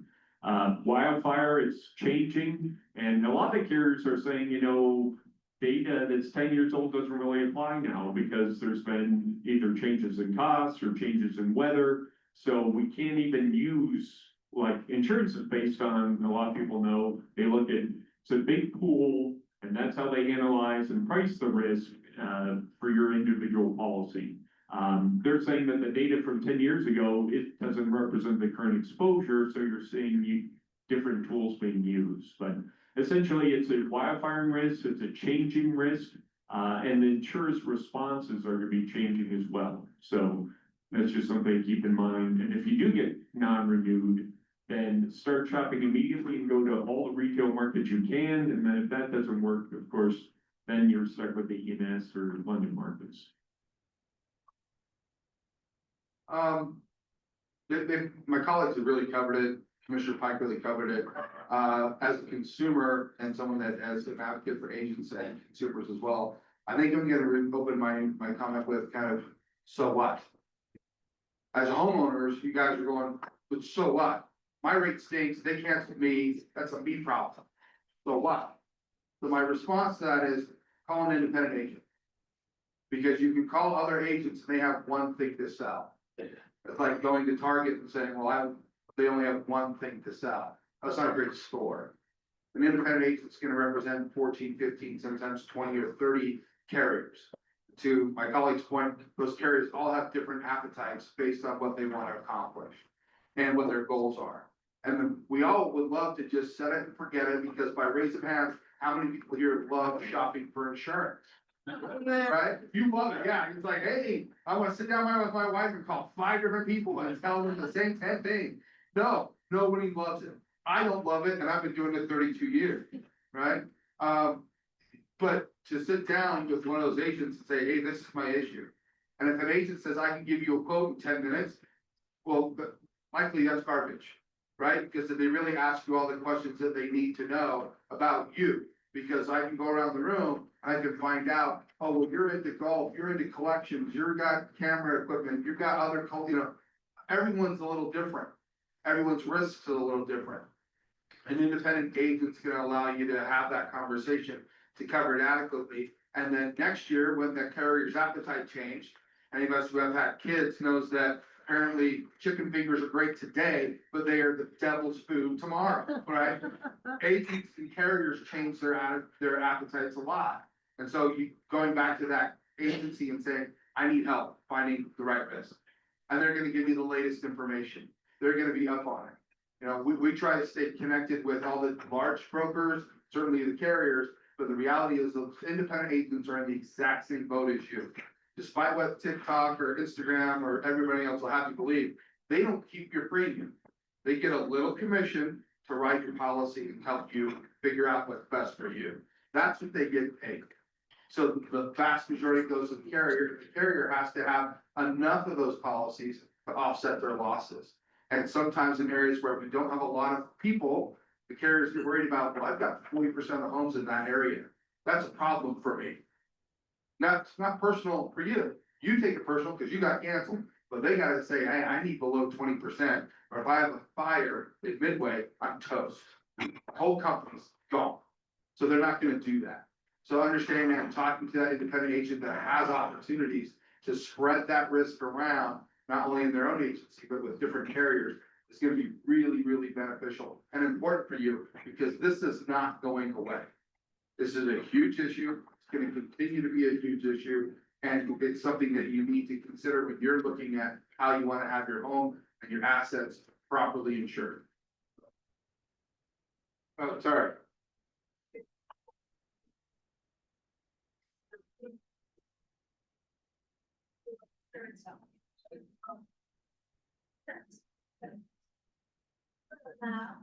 Yeah.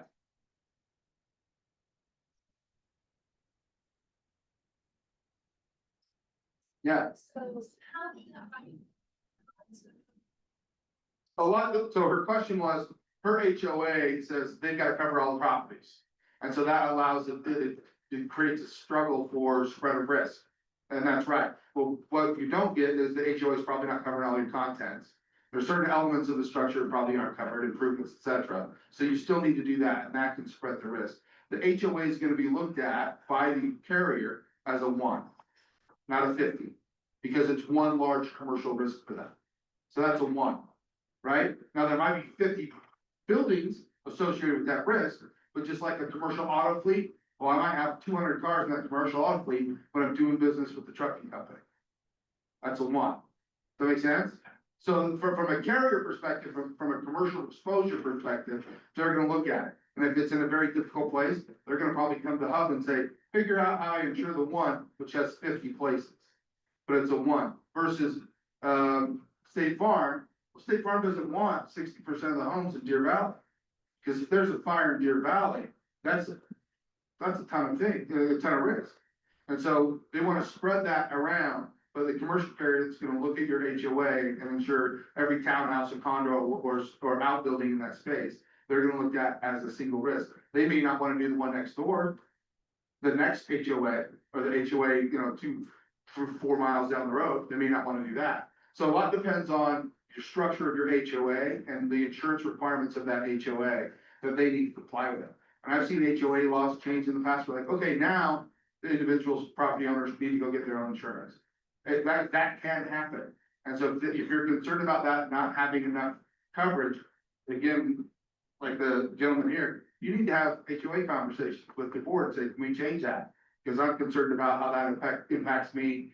Because all my stuff's here, my house is here, my life's here, my kids' pictures here, my grandkids' pictures. I don't want all those going up. We were told that that is a state law, that the HOA can change that. No, it's not a state. The HOA can change how they insure the structure of the HOA. And one thing that's a problem with HOAs, and this is a problem nationwide that makes them higher risk, is it's not just wildfire. So there's huge liability risk. A lot of them have volunteer boards that aren't willing to politically raise those HOA dues on a regular basis to take with maintenance projects, big Surfside.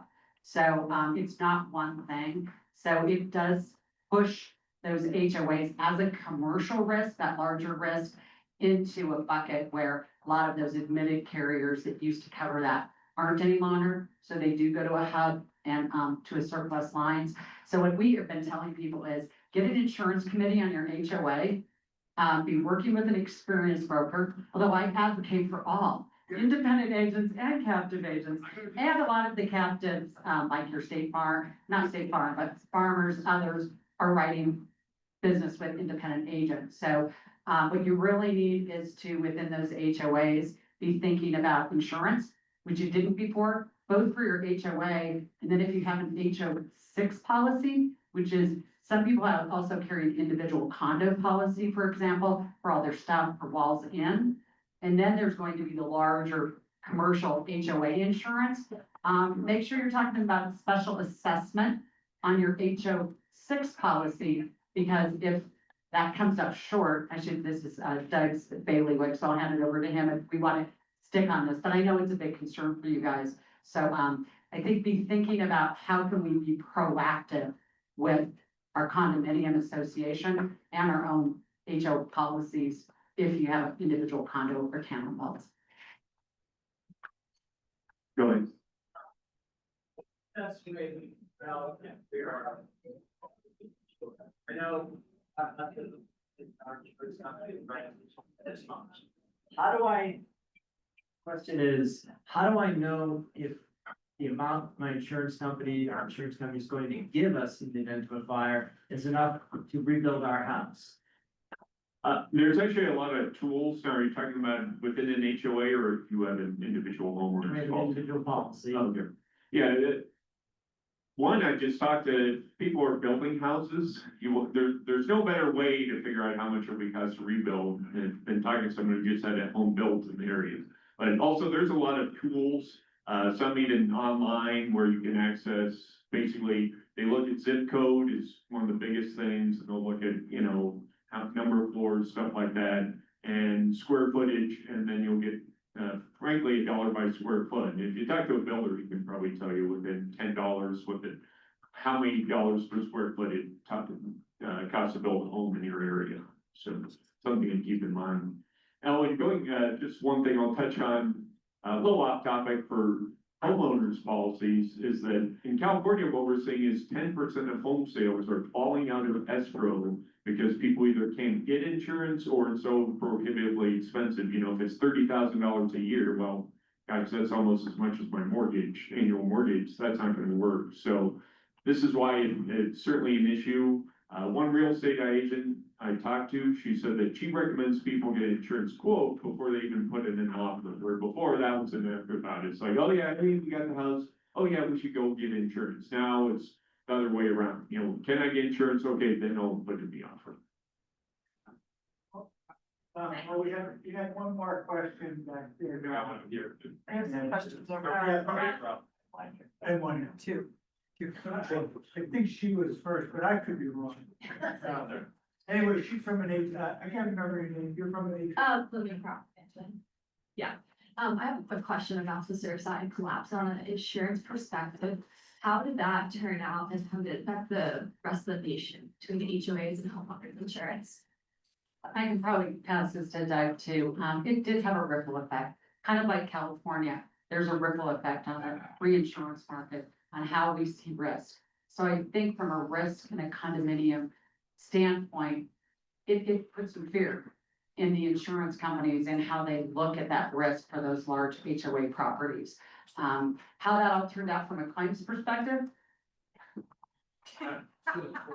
Yeah, I mean, that's beyond property insurance, then you're getting into litigation issues with the board and all sorts of things. But one result of that is Florida did change its laws, and not surprisingly, HOA insurance got more expensive, so much that property insurance and insurance for HOAs, the increased costs are actually slowing down the growth in Florida. For a long time, Florida was growing like crazy. People moved there during COVID and never moved back. But then finally, the insurance costs and everything else got so expensive, it's actually slowing the growth in Florida, which may or may not be a good thing. It's doing that in Colorado as well. Construction defects, litigation, all of that has slowed the development of condominiums, which is a huge concern. That's a question. I'd love to talk about, the room, which those that matter. Yep. Great for, there seems to be an average person, no one can, very difficult to unravel, but a lot of that. All on the business Part of new, this is the side of insurance, there's no history. There's no history of wildfire. So how do you set this? How do you begin that? Yeah, we need the models. They did not allow forward modeling in California. One of the mistakes that they made. Well, I think we need to move in the direction. I just had this conversation with Tracy this morning is we hear the concerns. We know you're worried, you know, what's the secret sauce to my wildfire risk score model, which is different than a CAT model. But we also have to use the technology. And these models are robust. But how often do we update that? How often do they take your mitigation into consideration? I do want to talk about IU Dept, but I think that these conversations are pushing the modelers to do better. But if you disallow the modelers or you make it so onerous for the modelers and the companies to use them and they're just relying on historic claims data, that pushes the companies out, that pushes the modelers out. We almost did that in Colorado with a House bill we passed, where basically it would have been unworkable. So we have to be careful as we look at like House Bill 48 of, okay, how can we make the State Forest Service risk hazard tool work cooperatively with the insurance companies' models? So I think that's really where the focus has to be. So I apologize, I want to go back a few questions back. This isn't really a question, but clarification. It is a Utah law. It was Senate Bill 67 in 2011. It's now in the insurance code in section 57 of the Utah code that any master association, especially for a condo association, if you're a condo, it's completely there. Homeowners associations were grandfathered in, and I haven't seen one come out since that time to insure on their own. So it is a master association thing, and Utah is very unique in that. And the reasons that I kind of know that is a couple of my colleagues were heavily involved in Senate Bill 67 passing that. So it is a Utah law for both condo associations and homeowners associations. There's slight differences for an HOA versus condo association, but it is insured by the master association. Just a clarification, that's not in the insurance code, it's in the state code, sorry. State code 67. Well, and for clarity, because I live in a master association, individual properties are expected to be insured individually by that property owner. No, there's premises liability issues, and a whole lot of other things that you kind of touched on. But if you own a home in that master association, you don't look to the association to insure your home. You're responsible to insure the home. Condos are different because it's who actually owns the structure, those types of things. But yeah, so it's really important you understand your master association laws, what you're obligated to do, what you need to do, and also you protect what association. Desert color, downside Georgia. Absolutely, I have to insure my home. That's important. So, yeah.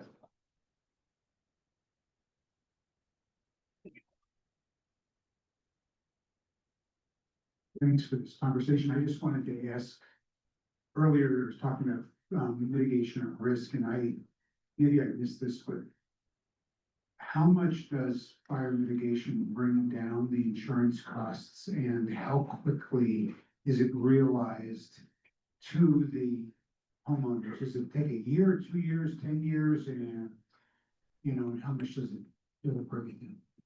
So that brings up, And that's where I was gonna say, right, yeah. So, right now, probably everybody in this room that, is here as a homeowner lives in a high-risk wildfire area. So, I think the conversation is how do we bring down that risk?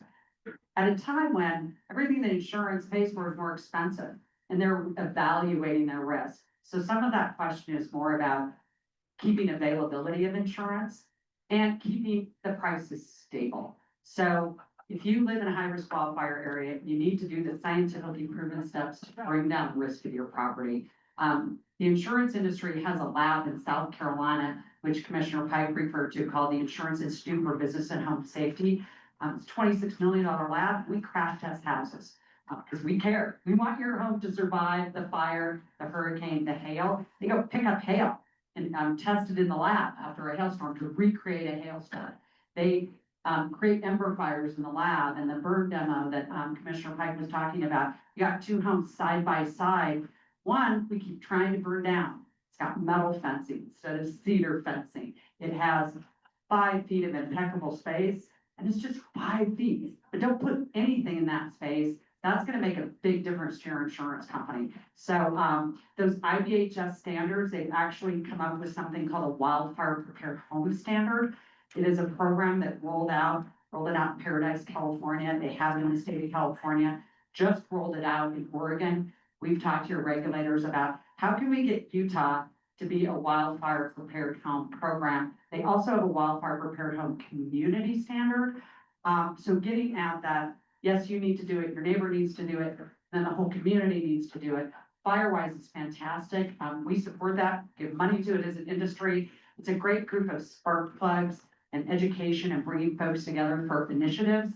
But at the same time, when people say, well, Carole is a Firewise community and my insurance company didn't recognize that, what they're recognizing now is those IBHS standards. And Firewise and NFPA work very closely with IBHS. But really, I think where we need to get to long-term is scalable, measurable mitigation. That's what's gonna make a difference in insurability.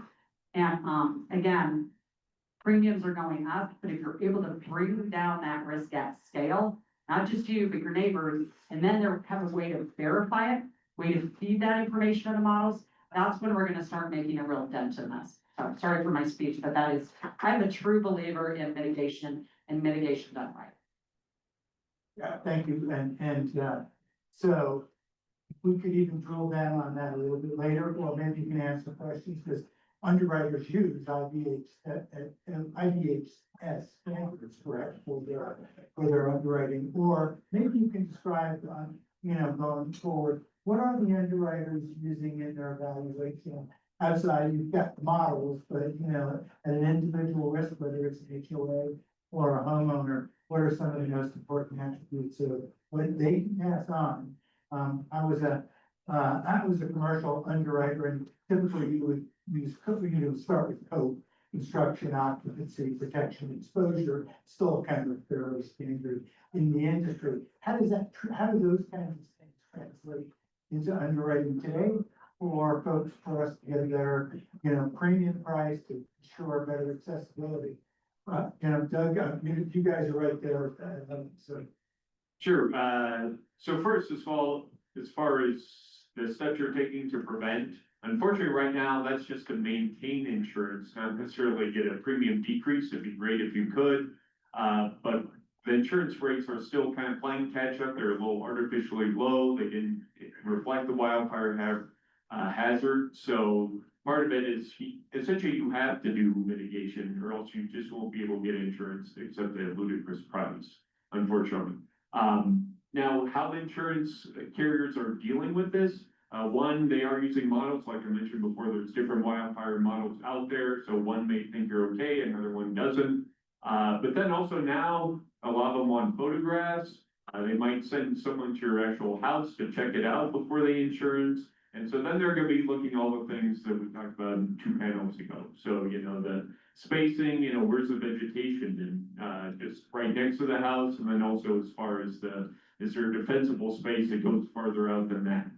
So, unfortunately, this is, like I said, you're gonna have to do this. It's just like, 50 years ago, they didn't even have seatbelts in cars. Now you get a ticket if you don't have one, and I think most people just kind of buckle up automatically.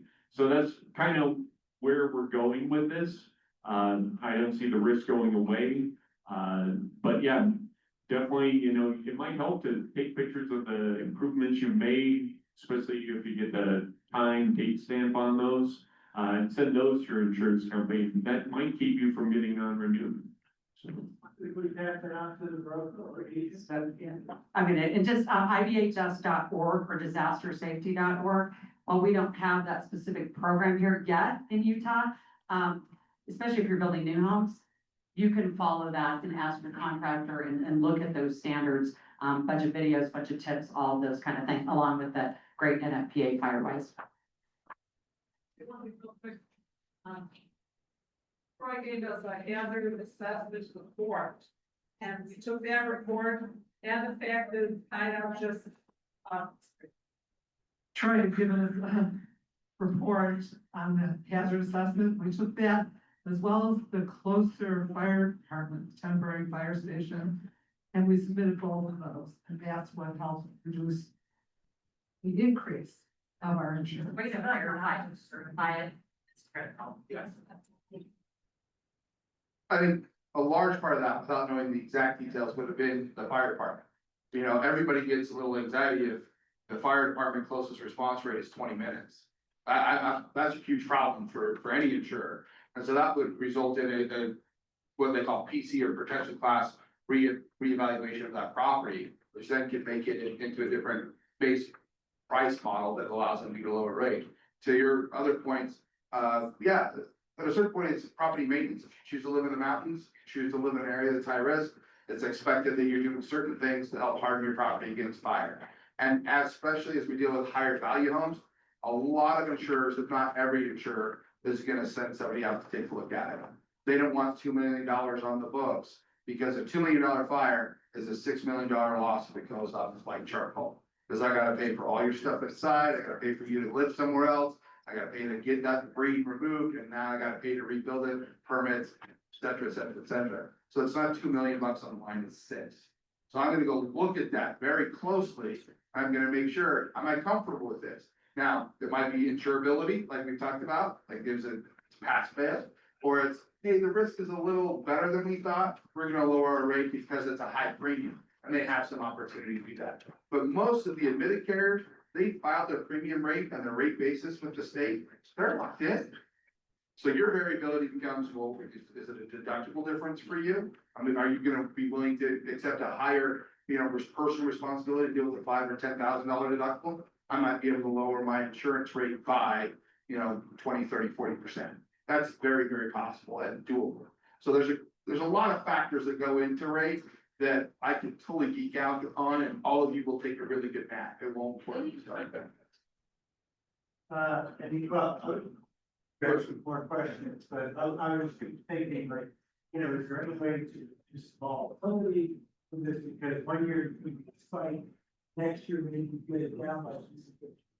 We'd love to hear that. Well, I think the volatility questions, talk to your agent, if he's got options or she's got options and can shop it. That's how you reduce your volatility. Well, If you're not feeling comfortable every year, policies are a year. It's really no advantage to move it mid-policy term unless there's some significant change in your risk profile. That doesn't make sense. But yeah, call up your agent. He or she's got 15, 20 companies. Hey, Bob, take a look at this for me. I'm not in love with this 15% rate increase.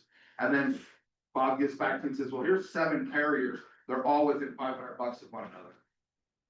All right, then guess what? That's what the rate did for the whole market. It is what it is. Life stinks sometimes, you move on. And I mean, that's just the reality. So it's probably the insurance market is, like, it's not like there's so much pricing. Well, there's leads organizations, which are bad. Again, as Matt said, I just want no caution because rates are going up across the board. Yeah. And so be working with your broker, but don't drop your insurance until you've found or secured insurance. And again, if you're building a new home, don't be buying insurance at the closing table. In this marketplace, you need to talk about insurance early, shop it early, work with someone experienced. I hear from people all the time, I haven't heard from my broker, my agent, like every year I don't talk to them. I'm like, well, then get a different agent. Because quite frankly, you should have a relationship with them. You should be talking to them about what do I need? What are my deductibles? How can I save and not cut corners on insurance? And just one other comment, I wouldn't recommend moving your homeowner's insurance to save like $100. If you've been with them for 10 years, haven't had a claim, they know that, they want to keep you as a client, so yeah, if your insurance doubles, it goes up by 50%, absolutely find another solution, but just because you've got an increase this year, I would shop it around, but if other carriers are similar, stay with the company you've been with for years, so. Thank you, Mayor. I wasn't gonna say anything, but when Matt talked about fire departments, I had to respond. As the lobbyist with the State Fire Chiefs Association, for the last 10, 15 years, we begged the insurance companies in the state of Utah to work with the fire chiefs to try to get the building codes updated quicker. Didn't want to get involved.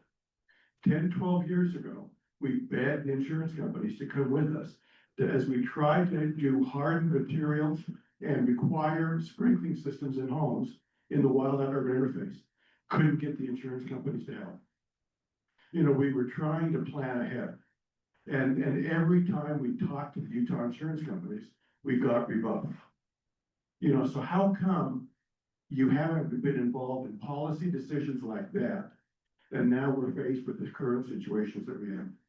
I'm gonna pass it to the insurance company, Matt. You called me out a little bit, but I wanna say that one thing that we do as legislators, if advocates on behalf of agencies, we were very involved in House Bill 48. I know, and I'll pass it on to her, but we're trying to keep it Utah, and it's great. It's a very, very competitive market, and that helps keep our pricing there and our options there. The reality is, however, is we're 3.2, 3.5 million people. For most of these national carriers, we're not huge. We're not a major driver to their bottom line. They like being here. We don't have volatile brother. The risk profile is very, very positive. But we have to continue to be a favorable business environment for these companies. Otherwise, they'll just leave. And the big canary in the coal mine, dead canary, is the largest insurers in the country, left the largest market in the country, because that market made it impossible for them to make money. And so we need to balance that. As far as the why, I'm gonna pass that on to the person who's responsible. I've been betting it out on in 26 years. First off, we want to work with you. We support the fire chiefs. When it comes to sprinkler systems in single family dwellings, residential, got a water damage issue. So it's a different story on big commercial structures, large, connected properties. When it comes to residential buildings and fire sprinklers, the water damage likely from the freezing, from the breaking is higher than the wildfire risk. So, obviously you've got a $30 million home and it's huge sprinkler system. So that is a little bit of a rub, which you likely ran into with insurance companies on that. But when it comes to building codes, ordinances, maybe we weren't proactive enough in the past. We want to work with you on those. Getting some kind of, measurable and scalable relies on the HOA, putting it in the bylaws. It relies on a building code, a movie code, and living up to that. What is the county doing? What's the state doing? And what can we do at a community and a property level? Those are all things, when those are in place and people have to follow them, especially on new construction and enforcement, that's gonna make a difference in insurability. One thing we're working in California is model communities, like Katie Homes is doing a model community, working with the Home Builders Association. So I think that maybe we all need to do a better job as stakeholders of working together. And if we can be a better partner to you, let's talk about that. I'll just let Mike's contact know. Good. Probably don't want to stand.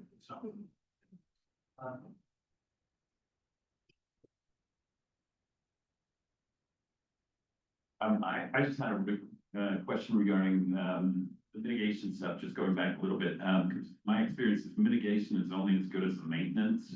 And some of the fuels here, if you don't treat your oak within 3 to 5 years, it's gonna be right back where it was. Are they gonna be following up on that?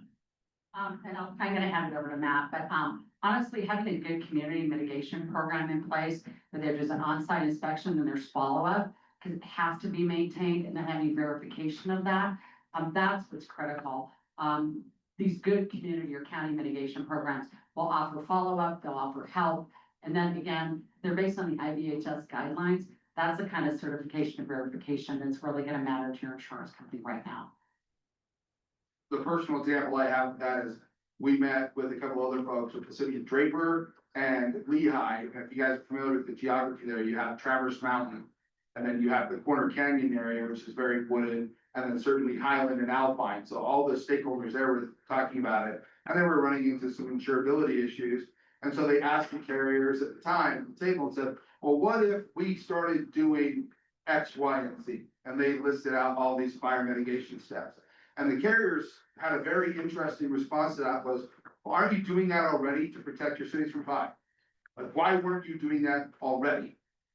And then, okay, so now as a city council or a mayor or whoever's in charge, you're very interested in doing that now. You put your energy into it, you clean it up, you do all this other stuff, and then you're no longer mayor or city council. The next mayor or city council comes in and says, well, that's not a priority for us, and they quit doing it. This is a situation where kind of like your house, you know, I had a neighbor who mowed his lawn like every 3 weeks. Drove me crazy. Sorry, it's a weekly thing, pal, you know? Fire mitigation is an ongoing issue. And you have to do it as an ongoing expense load to your city or county or what have you. And then it's meaningful. But if it's just, oh, we want to do it now because we have this immediate problem, that's not going to solve, this is a long-term problem that has to have long-term solutions and long-term plans in place to ensure it stays being fixed, not just gets fixed for this year or next year. And I think that is the issue that you're bringing up. And we ran into that in those kind of 4 cities right in that Utah County, Salt Lake County interface area. And it kind of put the city people back in their chairs like, yeah, we should be doing that already. Oops. And that should be an ongoing thing. Oops. And that's the reality. It should be always happening. Just a quick comment on the homeowners level, at least in California, what we're seeing a lot, the insurance companies are flying drones. So they'll check out your individual house, and if suddenly you have all this, they can tell that stuff's growing within 5 feet, et cetera.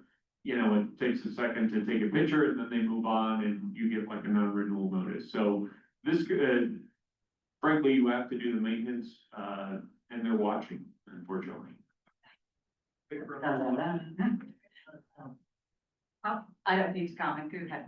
Okay. We're into lunch. So we're at lunchtime. I think we're a little bit over here. I think we all ran a little bit over. Really, and before we even get into that, I want to make sure that at lunchtime, there's some tables set up.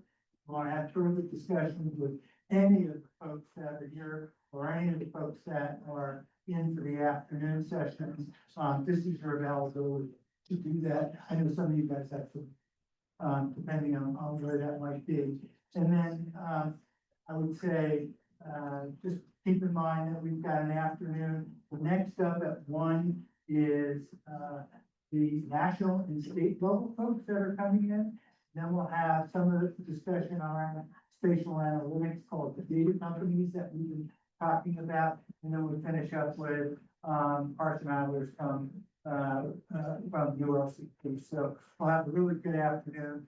Got a bunch of sandwiches over here. Sorry, it's not a 4-star lunch, but you know, we're doing this on minimal cost and maximal gain here. And I just want to really thank the Carole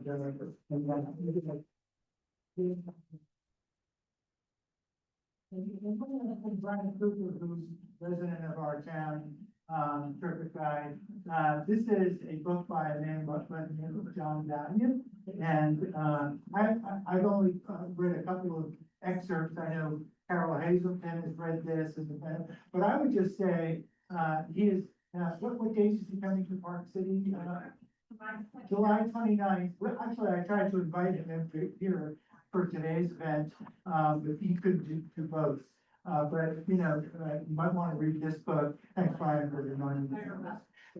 Fire weather, and we want to become firewise in Hideout as part of our process. And wherever Travis went, you know, we're going to be talking to you in the upcoming days to complete our application. So thanks for everybody being here. Dave, we have a terrific afternoon. Have a great evening.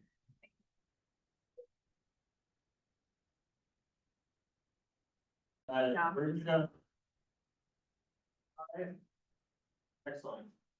So my name is Karson Eilers. I'm the policy director of the Utah League of Cities and Towns. It's an honor to be up here with you today. Obviously, wildfires are a growing issue every single year. They're more expensive, they're larger, they're more property damage. So, and we're really thrilled that Mayor Severini has invited everybody together to work on this, and especially for being so affected by it. So, yes,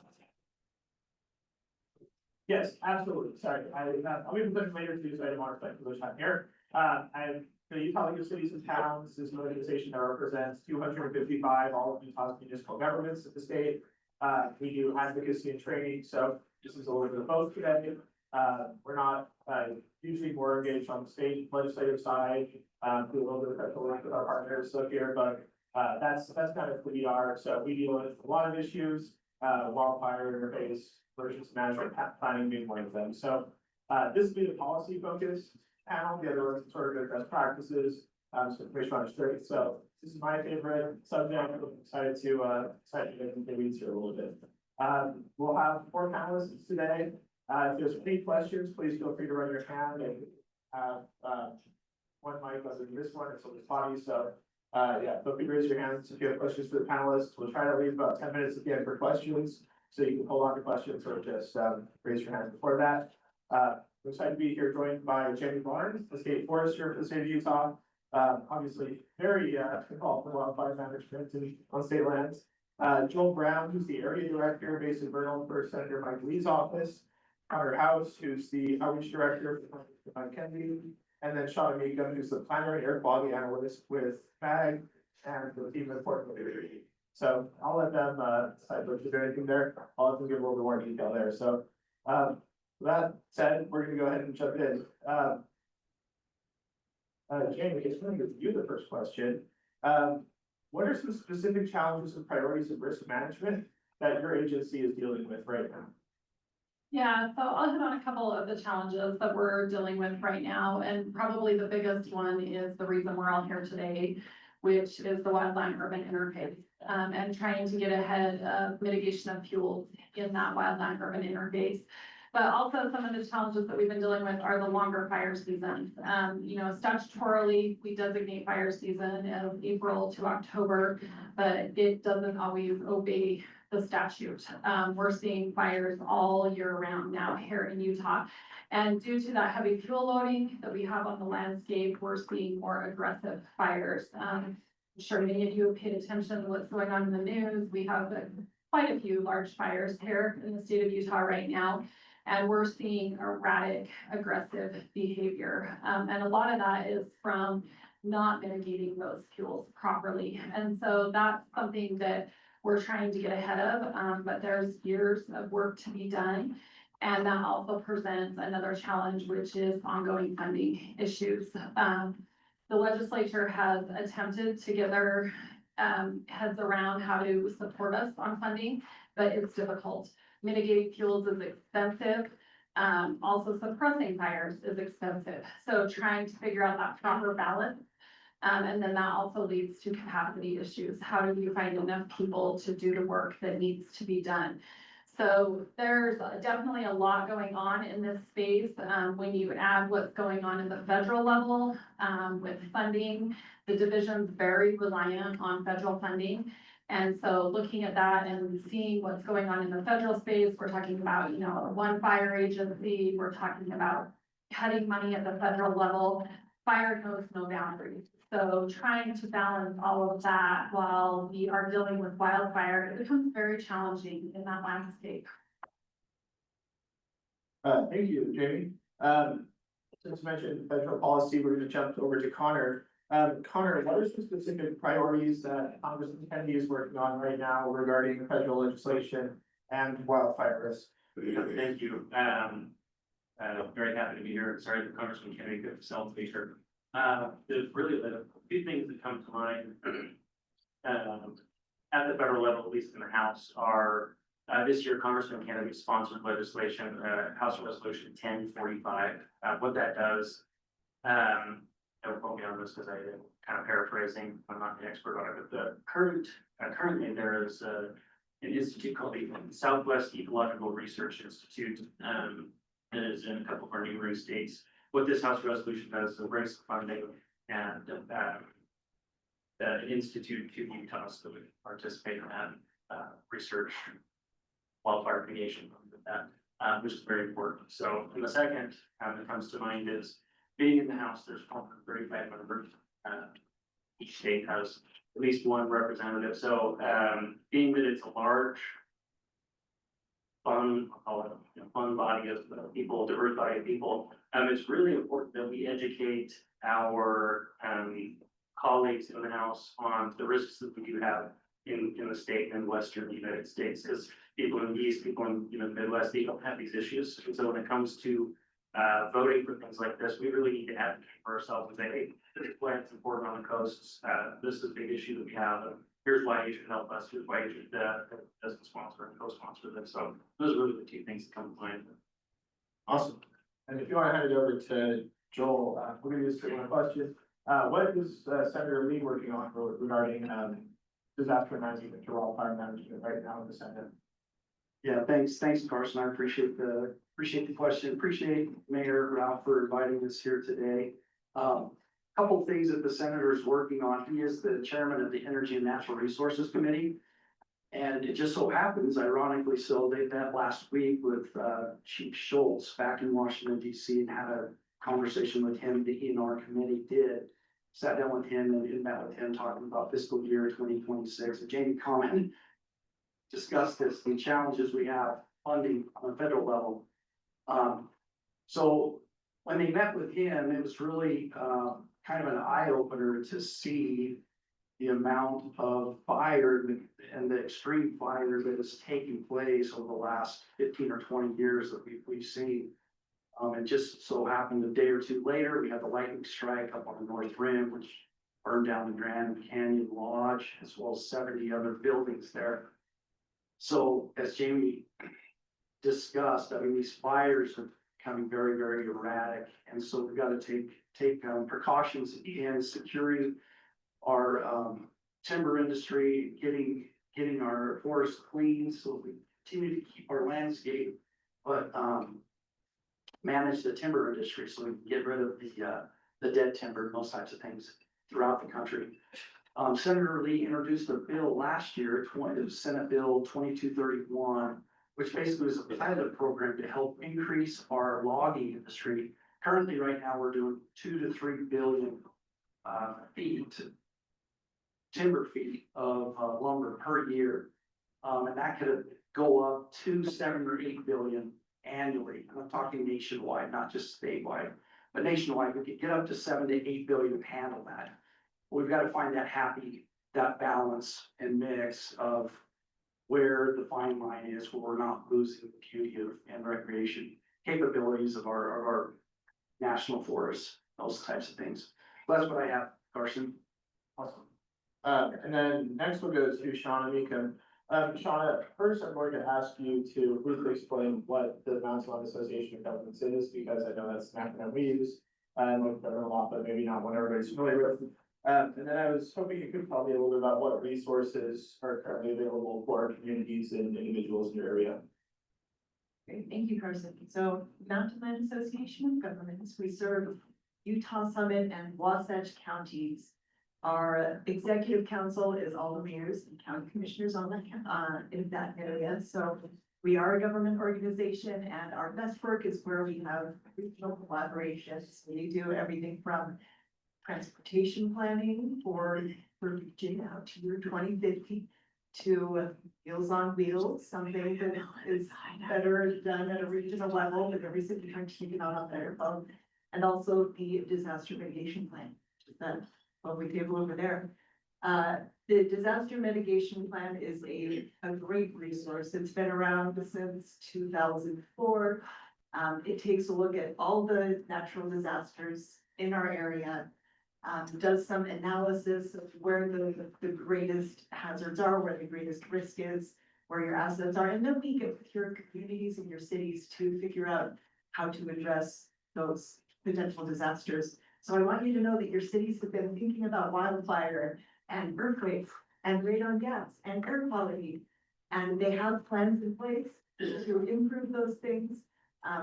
They might need more money, they might need some political will to get it happening, but those maps in that plan, I would say, are a wonderful resource, as is Nancy O'Toole, or grant writer.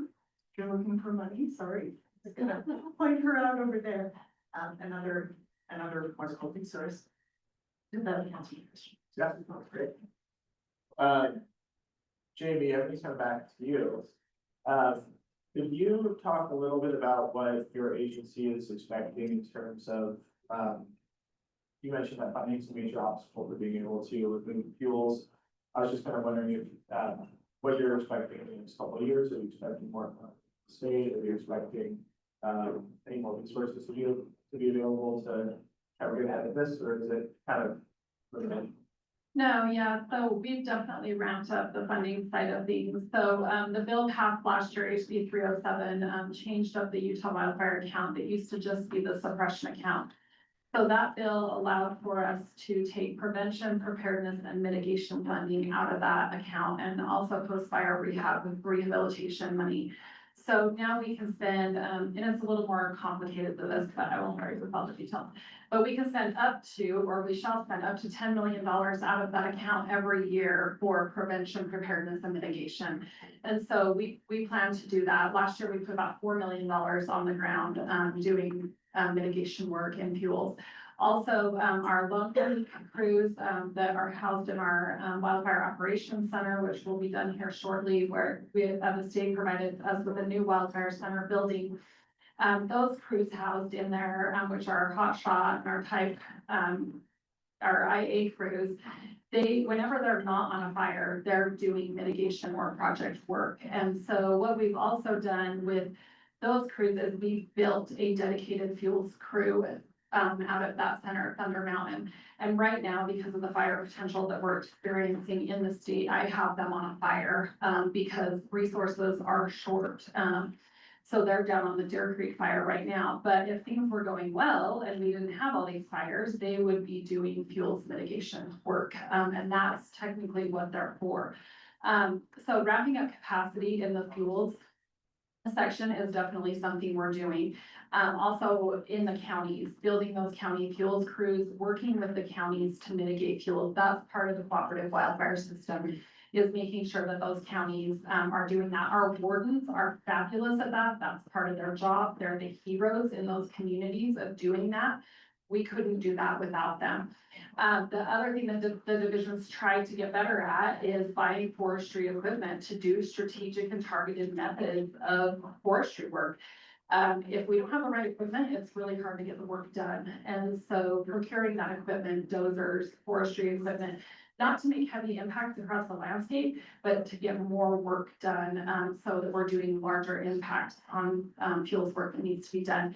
And then, of course, it's partnerships with our state, local, and federal partners, and how we can all bring money to the table, but also how we can knock down those fence lines and do large boundary scale projects and get the work done. And that we spend a lot of time planning, we spend a lot of time mapping, we spend a lot of time looking at watersheds, where's the fire gonna have the biggest impacts on a community? Where should we be doing the right work at the right time and at the right place, and make sure we're getting the biggest bang for our buck. And Connor and Joel, I'll pose this both of you. Connor, you mentioned a really important point that 435 members of the House, most of them are not from the West. Their national statues look very different than ours. So those kind of both beautiful, that's on the Senate community, but what can either communities or just residents of Utah do to help our delegation express the need for appropriate level of funding to manage some of these catastrophic wildfires that we're seeing out here? Great question. The first thing that comes to mind really is education. And I think just our office and my role specifically is to take that education and, Congress is not able to make sure that it's aware of it. So that we can take it up the chain to the folks that we see. So that's really the first thing is, if there is something that you would like our office to be aware of, that's what we're here for, is to serve you as constituents of District 3. Additionally, educating and taking that education and that knowledge that we have, that real world knowledge, and then, like you said, taking it to the other 434 members. And when they hear things like fuel mitigation, some people, it's common sense. Stuff that can burn on the ground. Let's not have stuff that can burn on the ground. There are people who hear that and they have a totally different conception of that. So being able to, like I was saying before, advocate for yourself, and to do that, you have to have knowledge and true beliefs and work with us. Yeah, kind of just adding to what Connor said, I was on a staff call yesterday and our Southern Utah Director, Gary Webster, was on the call. He had mentioned the fact that, this lightning strike down in northern Arizona, southern Utah hit, primarily burning in Arizona. Utah wanted to respond, but there was some communication problems, and so I can't reiterate enough, communication, collaboration, working on local partners, community, county partners, state partners, and federal partners, bringing that all together. President Trump in June of 2025 signed an executive order, basically trying to eliminate a lot of the red tape, the communication, opening up the communication barriers between local, city, state, and federal regulators so that we can communicate together effectively. Apparently, I don't know all the details on the fire in northern Arizona, but there was a lot of back and forth between Utah and Arizona, and they didn't want Utah coming in, but we were willing to help and go in and help, but they were very adamant about that. So you probably know more about this, Jamie, than I do, but there are some issues there. And I think if we can collaborate and work openly, keeping those communication lines open are a very, very effective way of helping with mitigation. Great. Speaking of collaboration and partnership, Shauna, I was wondering if you work with a lot of different local governments and their constituents, for residents in the room, how can they better interact with their local governments to get involved in planning, to understand their evaluating maps? What do you recommend for building that kind of resident to city or county interface? I'd say first, take a look at the maps and the plans that are available, so you're coming from an informed perspective. And then I mean, all the city staff, I know they're friendly, they're willing to help. So just developing relationships with, whether it's your fire warden or your city planner, giving them a call always helps to formulate those relationships. And then knowing what's on their plans and what can move forward. I think especially as we talk about growth and where it should go, these disaster areas are important to consider because the growth has to go somewhere. I am looking under this thing a little bit of the after lunch drowsy, so I'd love to take the question or comment from the audience if anybody has anything they'd like to ask. Yes, right in front of this, sir. Is there any?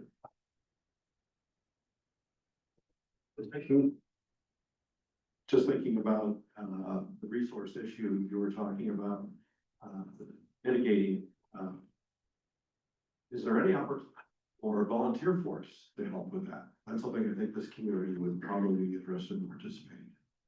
Yeah, and I think, you know, as far as volunteer work goes, I think there's a lot of stuff a landowner or a homeowner or property owner can do themselves on their own landscapes. I don't think we figured out the volunteer side of it yet, just with the logistics on the state landscapes and the federal landscapes. We haven't quite gotten there yet, but and I'll probably get this quote wrong, but one of my deputies always tells me the best firefighter is the landowner doing work before the fire. And so that's what I would say is the best way to do volunteer work, is get your community, get your neighborhood in shape, because we've seen terrible fires this year. I have been in communities where we've seen homes lost, unfortunately. And it's heartbreaking, but I've also seen some really bad examples of landscapes homes that could have been hardened and landscapes that could have been made fire-wise in those communities. And it's too late when it's too late. We can't be doing that when the fire is already into the community. And so that's really my biggest message on that, is help your friends, help your neighbors, help your family. There's a lot of work to be done. On that note, can I get a quick show of hands? How many of you are members or have you even heard of the Community Emergency Response Team or a CERT? See a handful.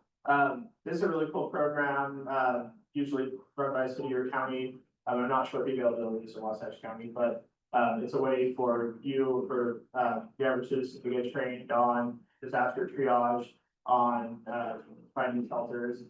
we can find the call down list if you're an active member. So it's a really cool way for you all to get involved if you're interested.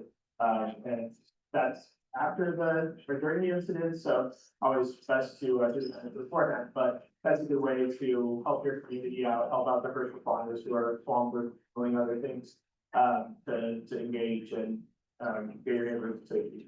So quick plug for that program. Let's see. And Karson, Mike McComb, Park City Emergency Management, together with Summit County, Jeff Kirby, who some of you are probably familiar with, we co-share the Western Summit County Fuels Committee, which is comprised of city, state, sorry, I used my Cortex voice, comprised of city, state, and federal partners, as well as a number of the larger HOAs throughout Western County. We're actually looking to expand this to all of Summit County. And I know that we have some participation from Jeremy Hales in Wasatch County as well. Shout out to you, buddy. But the idea behind the Fuels Committee, to your point, sir, about volunteering, is that the point is that the people, the HOAs, who have ostensibly the most to lose in a wildfire, also have the most leverage to be able to enact change throughout their neighborhoods. And so the purpose behind the Fuels Committee is to get collaborative, cooperative efforts between landowners throughout the area to combine areas where we're doing defensible space work and fuels mitigation and better protect the community as a whole. So if you are a member of an HOA, I strongly encourage you all to join. We have several members: Pinebrook, Colgate, Promontory, Glenwild, Preserve, Summit County, Summit Park, as well as a host of others. We actually have a monthly meeting next week, so if you're interested, please let me know. All right, so a few more hands. Yeah. Yeah, sorry. Cool.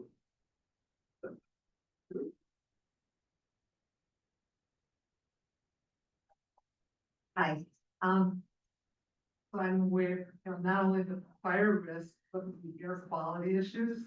I personally had a health scare in 2021 that I believe was related to the wildfires that were coming through smoke from California.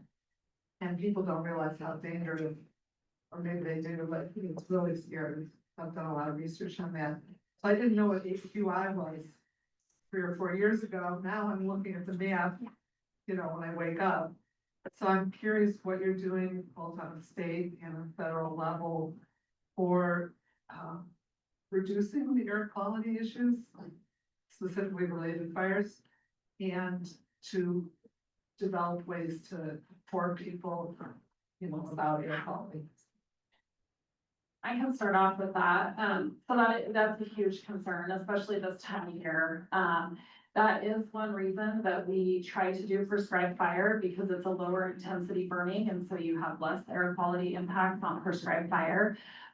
This time of year, especially where we're seeing large fires down south, those communities have been inundated in smoke. And so when that's happening, we are monitoring that air quality and reporting out on the impacts on that. But as far as doing anything about it at that point where you are inundated with that smoke on a wildfire, that's really difficult until we get some type of wind movement or storm or something like that. So it's a concern. I would say this goes back to my points on fuels mitigation. Mitigating those fuels, being proactive, is a way to increase the better air quality and not see that hazardous smoke from wildfires. But we also work in coordination with the Department of Air Quality on their level, paying close attention to those numbers, also burn permits, restricting where people can burn. But all of this is really, really difficult. And I don't want to discount how important it is. It's just very difficult to get a hand on. Yes, I'm the air quality person for MAG, but I do it more of on a transportation side. But I love that you brought this up, that you know what the air quality index is. If you don't know, you can sign up for email alerts to see when there are air quality dates. The purple air monitors are fantastic. They're a relatively low-cost way to monitor indoor or outdoor air quality. Air.org, there's a beautiful map of the nation and the air quality stations around there. It's interesting to point this out and look at the way the disasters work together. Because the very heat and unpredictability that's leading to more wildfire is also connected to the deaths from heat waves that will be an increasing problem in our areas. If you look at the annualized cost of disasters, heat waves are bumping up there because people are dying. So when we're thinking about these disasters, just look at how I encourage you to look at how they connect and where there are things you can do that knock out multiple disasters. Those are the kinds of strategies that will go far. Go ahead, sir. Kind of new subject, maybe a question for Jamie. Out of wildfires that are on state and federal lands, do you know what percent are lightning caused, nature, or human caused? And kind of follow up with human caused, I know there's all sorts of different categories. Fireworks, very frustrating to me. This last week, July 3rd, I live in Mapleton. And the neighbor kid, for years, has been launching fireworks up around it. My wife kept saying, someday the lot behind us is gonna catch on fire. Sure enough, last week, lots on fire. Fortunately, the fire department showed up quick enough to get it out. But my fence could have melted. You know, my house was fairly safe with fire white and all that, but can the state do anything about fireworks? It seems silly to me that they're even allowed. I'm sure I'll get a lot of people mad about that. And, you know, what other human cause can be prevented? 100% between natural and human cause and fireworks. Yeah, so I just was at a presentation before this one talking about this, so hopefully my numbers are right. I have a few staff people in here, if not. So I think we're sitting about 71 fires lightning caused right now, or undetermined, that we think are lightning caused. Right now, we've got about 547 fires. It's changing by the minute. So these were this morning, last night, when I updated numbers. But about 444, I believe, were human caused fires. So 80% of fires out there. Yep. Really. Yeah, and that's our biggest thing right now. So the number one starters of those are vehicles and ag burning. And then we go into other categories. But vehicles and ag burning are the number one cause of those human starts right now. There's definitely others. And then to your fireworks question, so we're state lands, private unincorporated. I took action this year very early on. And issued stage 1 fire restrictions and said no fireworks, no pyrotechnic devices, things like that, being proactive. Not discounting that fireworks are an issue 100% for wildfire, not as much as human starts from other things. They're more in the municipalities, things like that, where they pose a risk. But when we look at the trend of fireworks over time, we don't see that as bigger risk as other human starts. So just to your point, but definitely a concern. So did that answer all your questions? Like cities need it. I know Hideout says no fireworks period. Yeah, and that does revert down to the cities. It's out of line. That would go a long way for it, but yeah, 80% of the fires caused, that's an outstandingly high number. Yeah, and I will say our Fire Sense program has been really, really successful at reducing human caused fires by 60 to 70%. So it's still early in the year. That number will hopefully go down of the number of human caused starts as the number of fires goes up. Hopefully, because we hope Fire Sense is working and making people use their fire sense, but that's still the number one thing that we've got to be better at is we can prevent wildfire. Yeah, anybody else anything to add on? Don't know.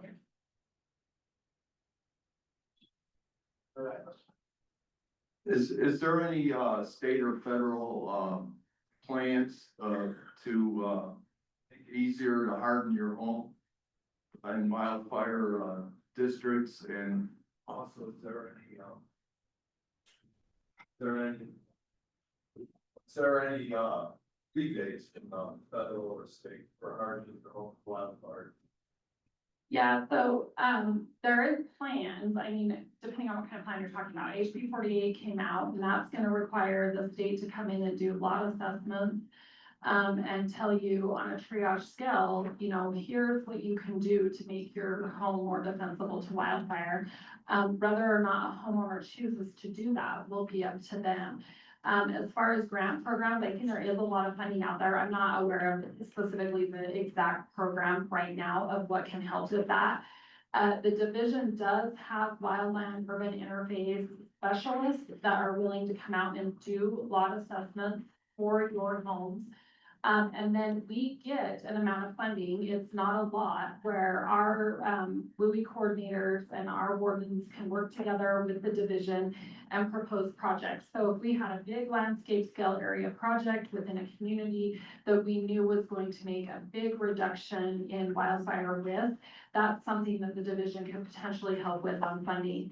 It's always a good idea when communities have money that they can put forward, and then they can match that money with some type of money that the division has or that we're getting from the feds or something like that. So there is those avenues that we can explore to help out on that. Is there also any, federal claims, well, make it easier to harden your homes, like with metal roofs or fire proof, is that outside? That is a fantastic question. And going back to Jamie's point, we at the federal level, really, for lack of a better word, we're best suited to help with appropriating funding. So going back to the advocacy, the more we know, the better. The better we can advocate for ourselves, for our state, things like that. So I strongly encourage the city and local leaders to, blow up our phones, tell us what we need to know, so that we can best advocate for ourselves when it comes time to ask for our piece of the pie. So, you have another question over here, sir? Yeah, thank you very much.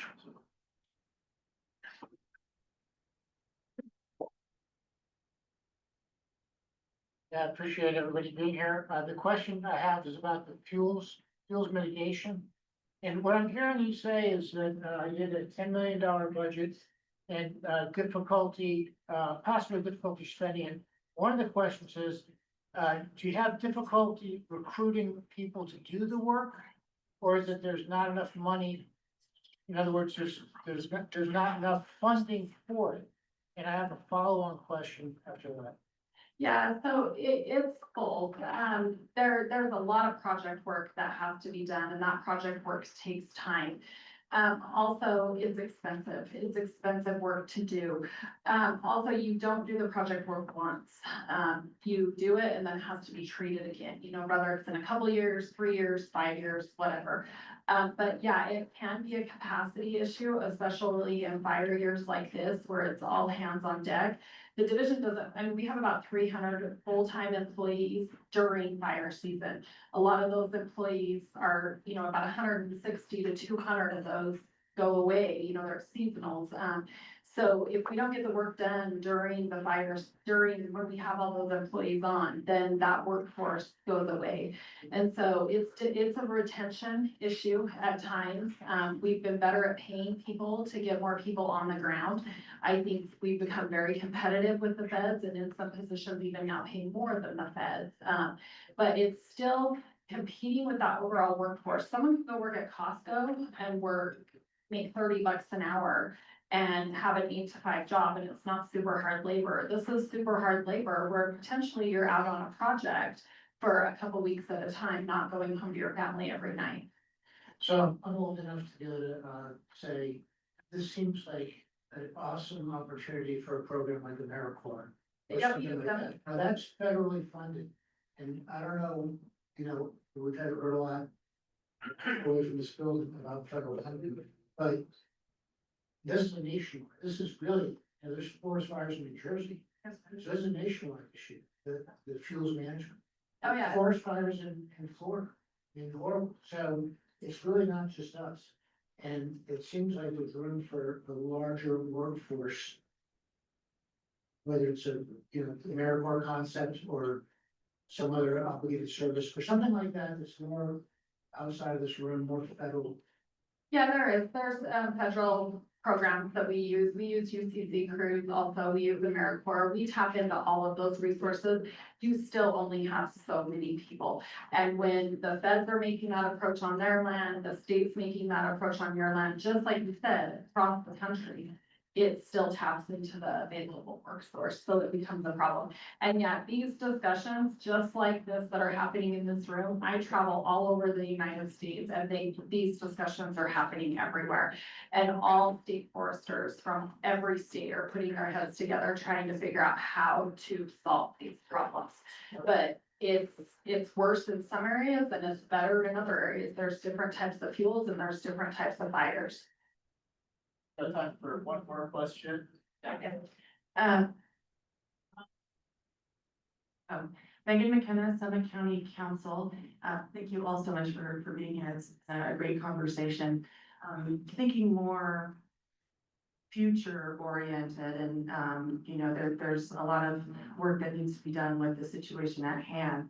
But as we move forward, and there's quite a bit of growth happening across the state. There's a lot of pressure at the county level for housing, where we've got a significant shortage of housing, affordable housing in particular.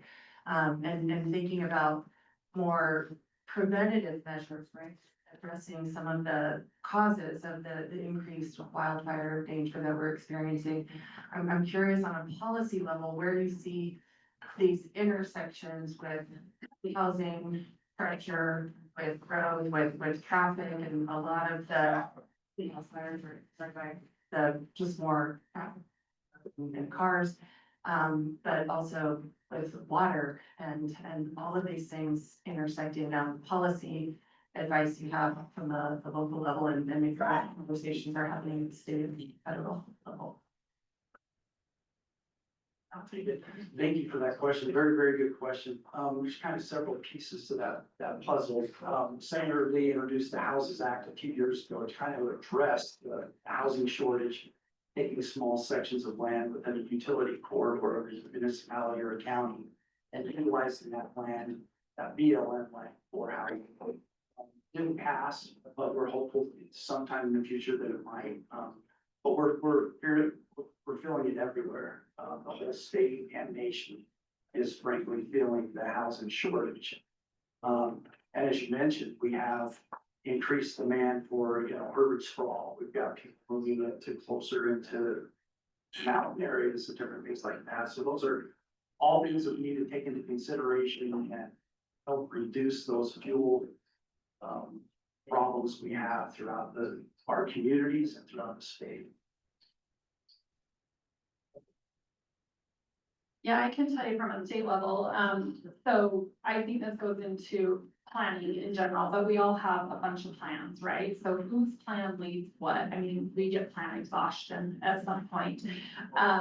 So I think there's a couple things. The other hat I wear in my job is to manage Utah's sovereign lands, which are Great Salt Lake. Great Salt Lake gets a lot of attention, right? There's a shortage of water, like you're talking about. Drought is something we're always dealing with regard to the Great Salt Lake. So I think what it is it's coordination across the board, and it's knowing what everyone is doing together. But that's hard because everybody has their own way of doing things and what they want to do. I can tell you a couple things that are going on at the state level is one, we're trying to adopt the most current WUI code that addresses that urban sprawl. Not fully, but it does start to get a handle on that. So starting to look at that, starting to look at enforcement on that, starting to look at growth is inevitable, it's going to happen, but how do we do it right? And how do we do that to make sure that we're addressing the issues that we have at hand? And then water is another one. The state is developing a new state water plan. There's a lot of people on that committee and we're putting in ideas all the time. We're coordinating on that. So making sure we're coordinating, communication and coordination to me is huge on these issues. So I think making sure we're tied together is the best thing we can do. All right, we're about at time. Panelists, is there anything else you'd like to say? Any closing thoughts that you have? Just one thing, just a side note, this keeps ringing with me. One of the questions back here asked about human started fire versus lightning. Just one simple thing that we can do as citizens in our community throughout our state. If you own a trailer, camp trailer, boat, side by side, you're pulling a trailer, just do simple things, check your bearings, make sure your bearings are good, well greased. If they're not, take it to the mechanic or repack your bearings. And number two, never drag your chain. 3 years ago, we were coming out from Vernal through Heber City to the lake, and a truck in front of us was pulling a boat and was just dragging a chain. That chain created a spark. That spark went onto the side of the road. 99-degree weather, it's not gonna get put out. It hit the brush and started a fire. So just simple little things we can do to help prevent those catastrophic problems in the future. So just my 2 cents. My closing remarks would be much like Joel's common sense, advice. I know that Congressman Kennedy is very much a common sense legislator, and, he would support any legislation that, supports field mitigation, anything that's going to reduce risk in our state. Our district covers from here in Park City all the way down to Moab. We have some of the best, most recreatable public lands, in the state, in the nation, I would argue. People come from all over the world to visit our national parks, to recreate here, so it's very important to us, to Congressman Kennedy, for this conversation that we have, so, he supports anything, that helps reduce that risk. In thinking about how disaster, transportation, housing, all of that intersect, I heard that, and you probably didn't see a big smile come over my face, but that's exactly what MAC does, that's what the Wasatch Front Regional Council does, that's what your associations of government do. So if you're in Wasatch or Summit counties or Utah, you're part of MAC, and we have worked with your cities to plan where growth can happen, where the city centers will naturally occur, where it's financially feasible, because let's face it, running utilities way out into the boonies is quite costly and dangerous. So yeah, if you have more questions, come talk to me on that. See where your children might live in the Aegis County. Yeah, and I would just close out with, thanks for having us here today. Let us know how the Division of Forestry, Fire and State Lands can be of service to you. That's our job. And it's not just to suppress wildfires, but it's to protect you before the fire hits. So let us know. We have a warden in each county. We have movie specialists. We have area offices. All those people are at your fingertips to help you. So let us know how we can help you be successful. Awesome. Well, that brings us to, slightly over time, but let's get around for a topic.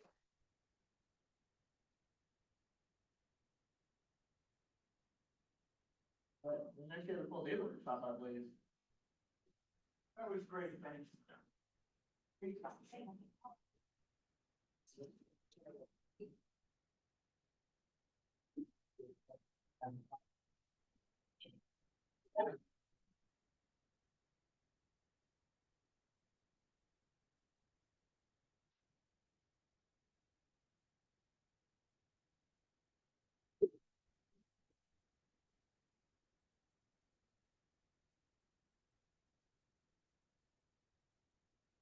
I'm actually shy of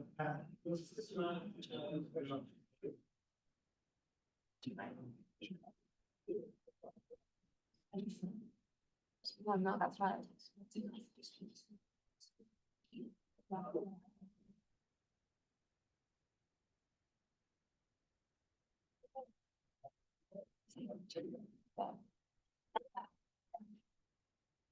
So this is an important, what is, the storage, successful. Ready to your path. Yeah, and I know the work. So I'm Thompson. Yes. Tiger is where. I guess that's fire. That's it. Our division, that's pretty depth. Here I am.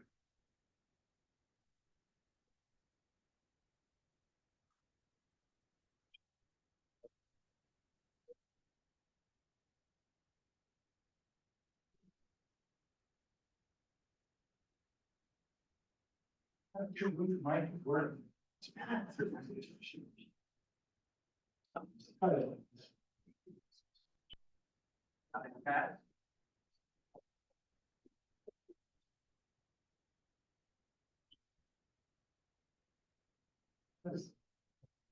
I'm Tom Thompson, the Division of Forestry Farm State Lands and professional like Jeffrey.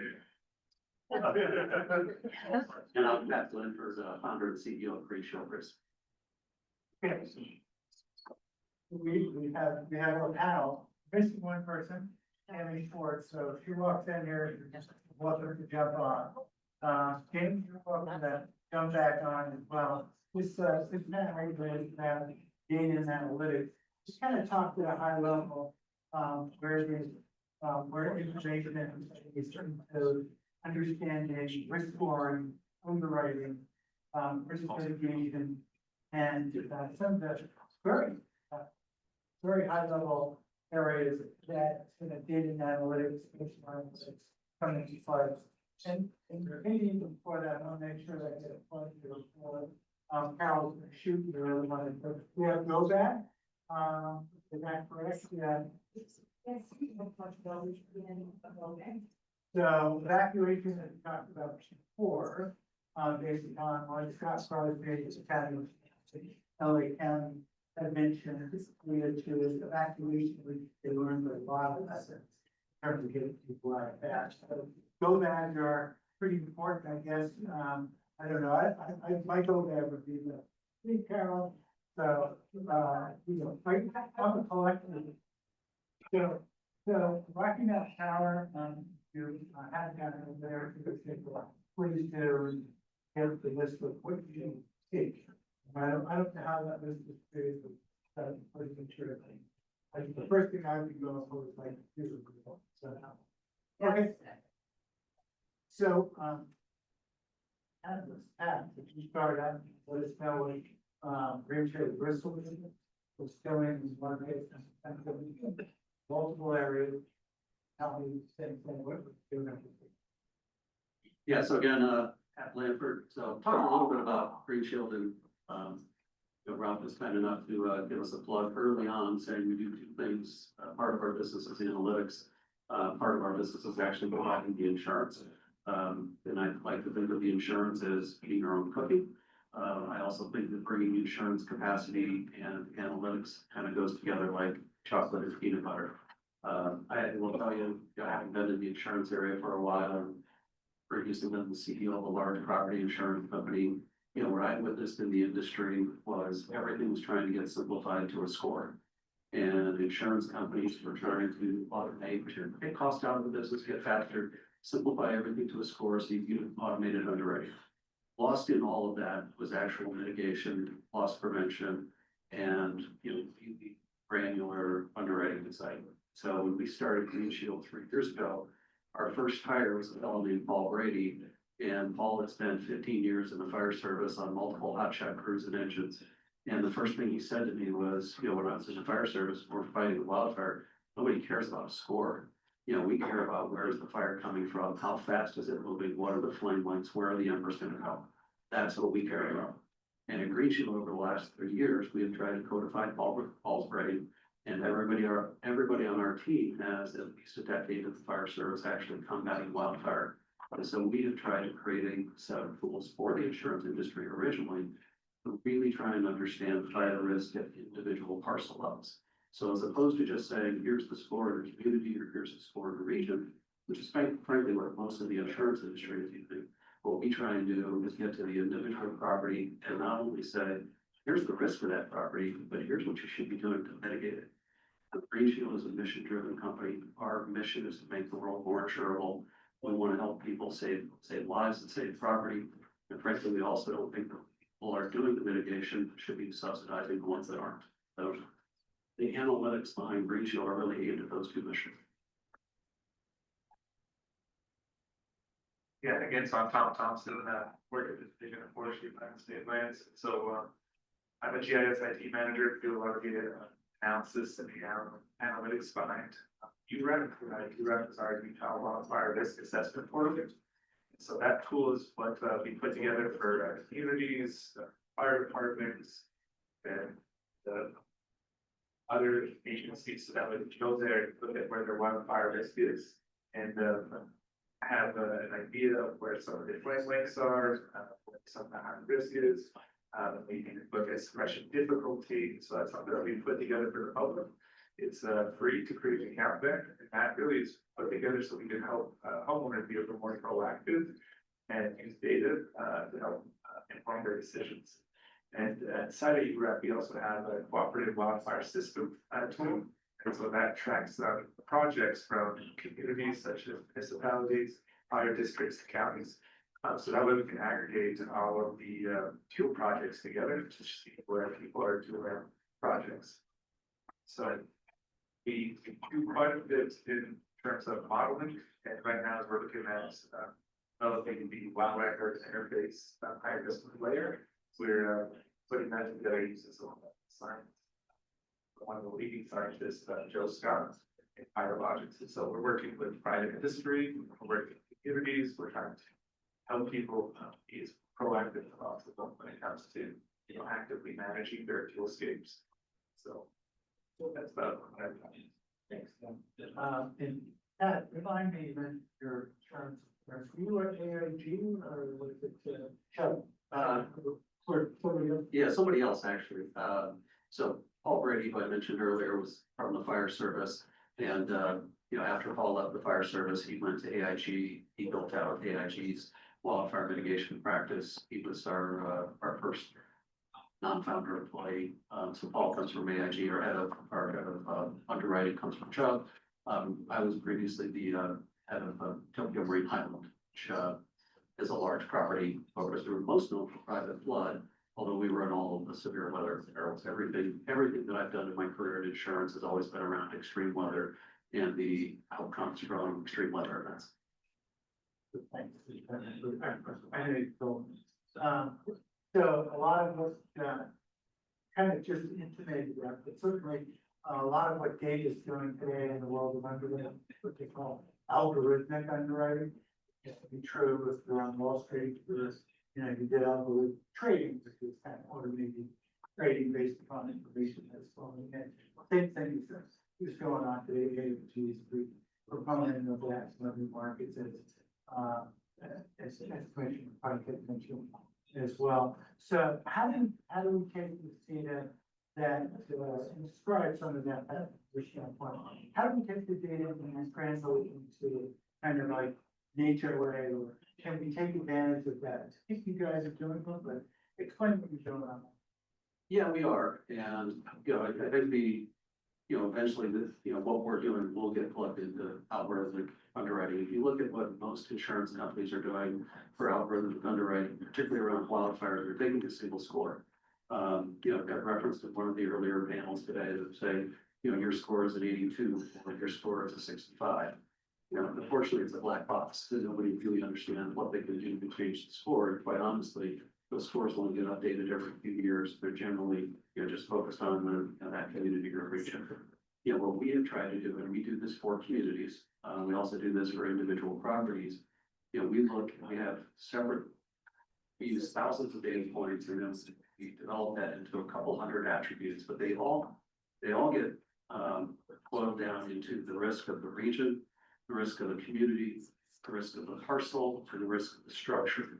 And then within each of those, we identify what are the drivers there. So we will look at roof type, we will look at roof condition, we will look at, we look at the 5 foot, 10 foot, 30 foot, 100 foot areas of defensible space. We use aerial imagery from all 4 angles. We use aerial imagery, satellite imagery comes straight down.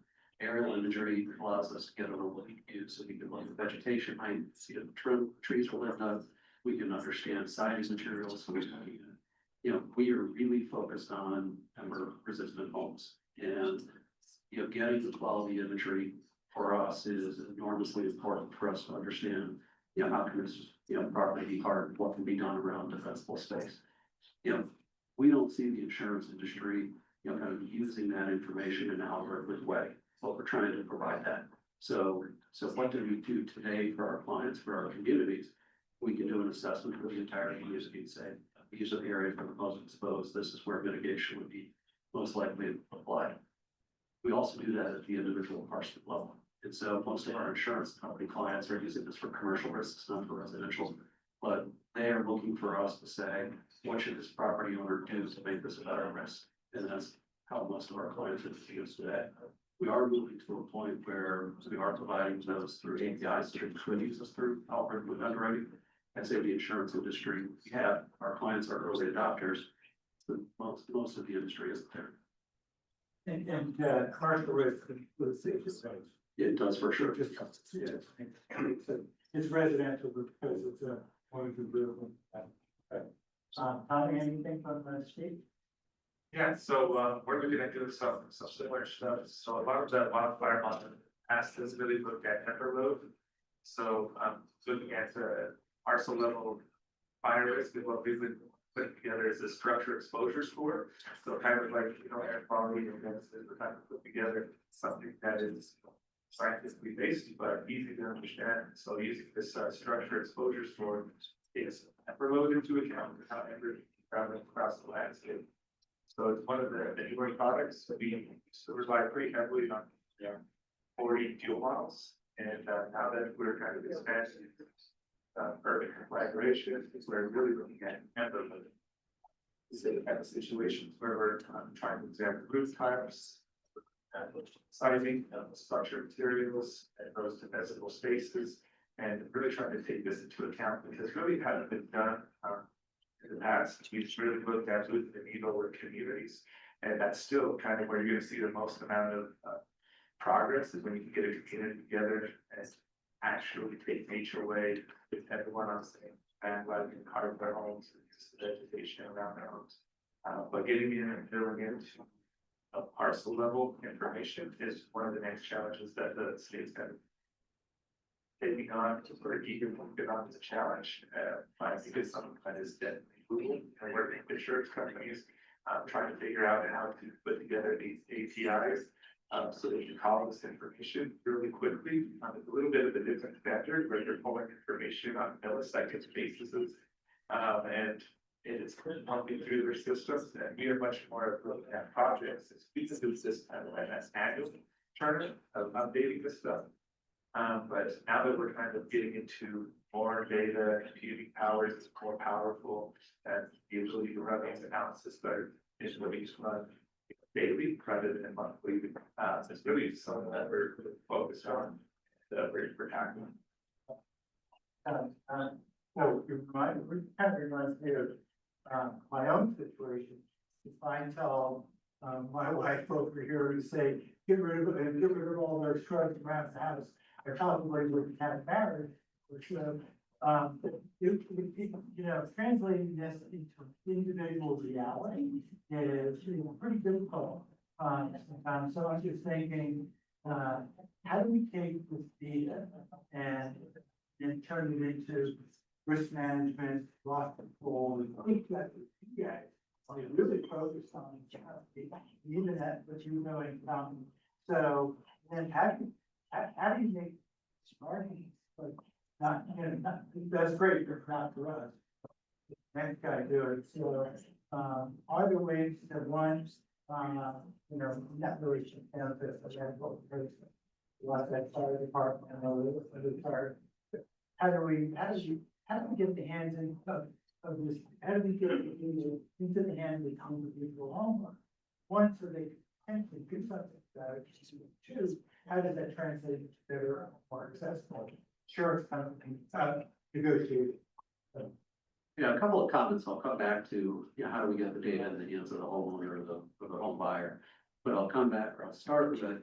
Unfortunately, it's had to come to a bit of a crisis, I think, for people to get attention. When we launched Green Shield and we started building this analytics tool, we started in the commercial area for a reason. And the reason we started in commercial was, commercial owners were willing to do the mitigation because ultimately they were focused on, the bottom line. So they care about the cost of insurance, perhaps more than the typical homeowner. And in most states, you can still get, homeowners insurance, whether or not you did the mitigation or not. And it's, we've seen it in states like California, we're starting to see it in Colorado, where insurability is becoming a huge issue, both for closing real estate transactions, which came out of one of the other panels earlier today, as well as getting non-renewed or, kind of the rates going kind of through the moon. And so I think that it's becoming a big enough issue that homeowners are starting to understand that this mitigation is really important. Hopefully for the kind of long-term viability of the property, but also for, kind of reasonably priced insurance. As I mentioned, we built our platform for the insurance industry, but we've realized, and we've always done this with transparency, and that's why I say, like, so many of the industry tools are black boxes. Our report is a 22-page report, and it includes, we take 20 years worth of weather data, and we do propagation modeling, which means we simulate a wildfire. What we're focused on is, where would the fire come from? What would the rate of spread be? What would the flame lengths be? Where would the ember fallout be? And how suppressible is this area? And those are all important factors for the insurance company, but a home buyer or homeowner should know that as well. And so our 22-page report, anytime one of our clients, buys a report from us, we tell them that they should be providing that to their insurance agent and their property owner as well. We have subsequently developed some products specifically for homeowners and home buyers where they can get the same level of data and transparency. So, our view is, kind of going back to our mission, giving people really good data and analysis of the risk and what's in their control, what can they be doing with some of the communities. It's going to lead to better outcomes if people have more information. Anything to comment on that? Yeah, to add to that, so transparency is huge for us in the government agency, and so in URAP, firebusiness.gov, the site, you can also generate reporting. So when people and homeowners are trying to figure out, what they can do, they can generate a report and get all the statistics, how many fires have been in your area in the last 20 years, as well as the structure exposure to board, that rate of spread, the fighting length, the suppression difficulty is it. So we're really trying to gear up and try to improve our reporting systems, because reporting is super vital for us to target those first line of defenses, which is the best firefighters, as Director Barnes pointed out, the homeowners who are helping us take care of this at the arson level. Tommy, do you give, I know that you are delivering scores, I get it from HOA or town, individual risk, or what's the state doing for that? Can I go to and get my report as well, or could I get 2 reports here? Or one from the Rachel Risk Solution, or from the state, or policy? Yeah, absolutely. I'll preface it with, all models of some are useful, right? There's a lot of models out there. One of the ones that I kind of like to point out is those wildfire risk communities. They are very focused on grant reporting. So they tend to put their models together in a way that they can apply for grants, report on those grants, and we really try to focus on the reality of the landscape rather than helping people apply for grants. So some models will overestimate that stuff. I think the goal that we're trying to do is we're working with insurance companies to try to get our data as close as possible to the reality on the ground as the parcel level. So for right now, is what we're able to do at that community level. You can go in there and draw a little polygon, you can actually type in the municipality, the county, and then you can get all the statistics kind of at those varying scales. And so that's the goal that we have working in the future, be that parcel. Hasn't really been a goal of ours, but on the HB4 gig, that we were given from legislature, we're trying to tackle that big now. Yeah, I was just gonna say, so, and my colleague, Doug Mann is here, we've got some samples. We do parcel level reporting, got the entire lower 48 model, including the propagation model to simulate the wildfires. We don't have good weather data for Alaska and Hawaii, so we don't want to compromise on the volume. So we are limited to the lower 48, but if we had either a property address or a lat long, we could, or for an entire community to kind of provide the exposure. But I do want to highlight, yes, we provide a score, we provide a 5-level score. So it's the overall, it's the region, the community, the parcel structure. We think the score is interesting, but what's more important is our reports highlight the mitigation that's required. We really try to focus on, this is what you're going to do to improve the, kind of resiliency of your property. Frankly, we think that should result in better insurance outcomes, but it does require an insurance company to kind of wants to utilize that data. Are you seeing some insurance companies more active in acquiring the report and mitigation for individual risk or at a larger area? How are things evolving at this point? Because this is still early. Yeah, it's still early days, and, we've, over the last 3 years, we've probably met with a couple of hundred insurance companies. A few dozen are, kind of clients and actively onboarding. And I will tell you, it is it's the spectrum. So you get a lot of insurance companies, a lot of them are legacy systems. And so they may have an intent to use more data and use more sophisticated data, but it's a multi-year path for them just to incorporate it into their system. Other carriers that are just saying, this is a huge priority, we're going to do whatever we need to ingest the most sophisticated data that we can. So I say that most of our clients, I would say, are industry peers, trying to move to having better data than their competitors. We're certainly not seeing the entire industry move in that direction yet. One of the questions, we had maybe talked of what, have you seen that the industry is actually beginning to change based upon this? There's a lot of advancements in technology that, from Gen AI to other things that the financial industry, corporations, and the way they think, and the way they get insights into where it's putting stuff. So they absolutely have to. So wildfire used to be referred to as what's called a secondary peril. And so hurricane was wind was the principal catastrophe peril, and kind of wildfire was throw in.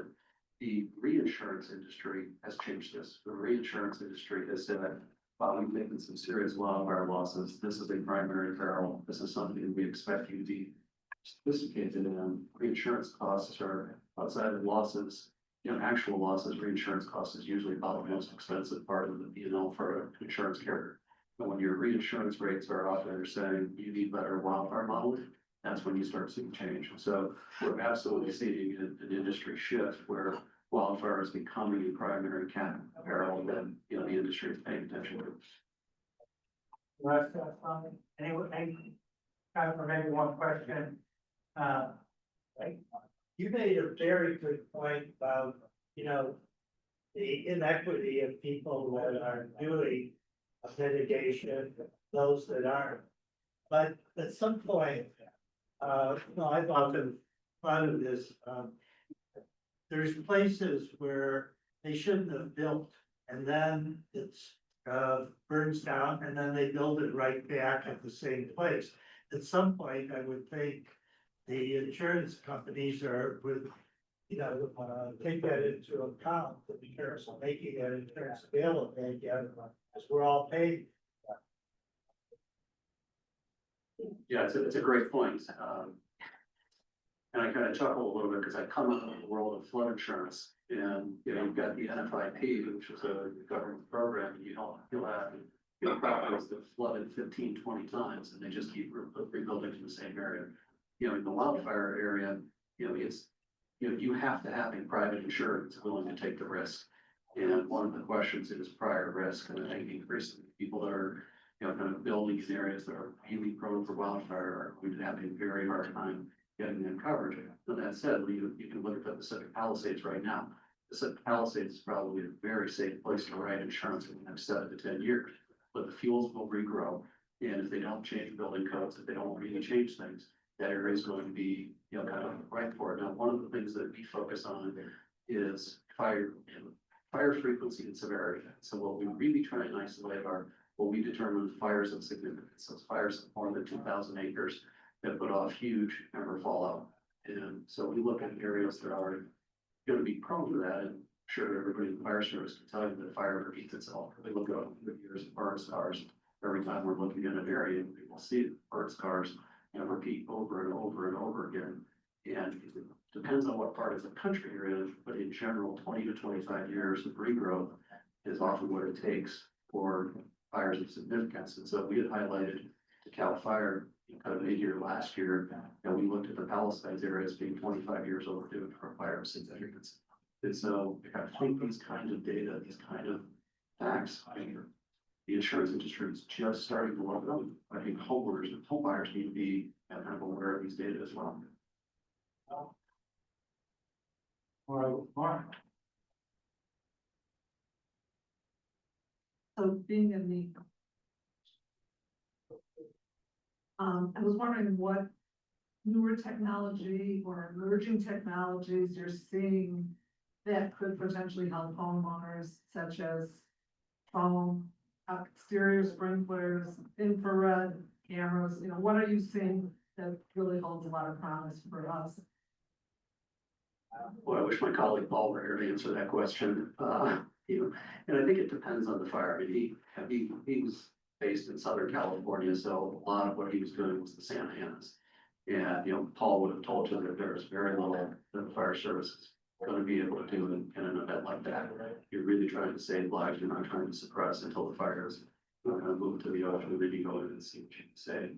But we are aware of, and we have partners, so we partner with companies that do, retardant, and, we looked at the, kind of the gel, and we look at the, kind of the various things you can do in terms of sprinkler technology. I think it depends on the kind of fire that you're going to be up against. Again, if you're going to be in a Santa Ana event, that's probably very different than some of the fires you might see here in terms of why education matters.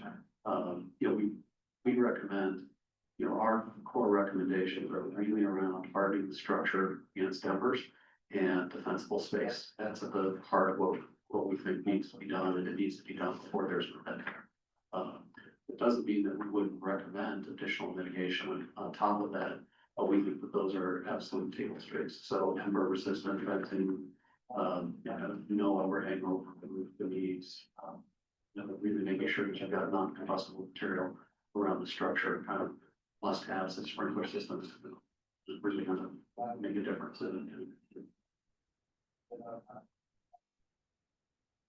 Yeah, I just echo that, we call it structure triage, so yeah, your fire wise, it's really what's gonna be the thing that moves the needle for you guys. If you're, if individual parcel and your neighbors aren't doing the work, to also dig in those deals and do their home hardening and structure triage, then you're gonna be, just that, it's likely to have that high risk, as if you haven't come in the work. So that's where I'd say important to do your parcel level work, but it's also important to work with communities. I think someone mentioned the HOAs. That's a really good place to start moving those in these counties and municipalities. Thanks, Tony. Thanks, both of you. And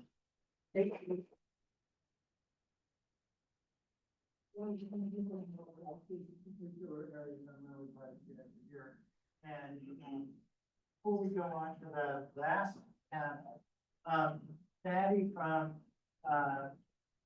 Rocky Mountain Power, is there anything you'd like to add? Because I know when you're talking, because I'm Hideout, there is a number of poles that are showing up in our town. They replace the old wooden poles. Yeah. So. Should I run up there? Yeah, come on up and just say a couple of words about what you're doing in Idaho, because it's happening in our backyard. Thanks, Pat.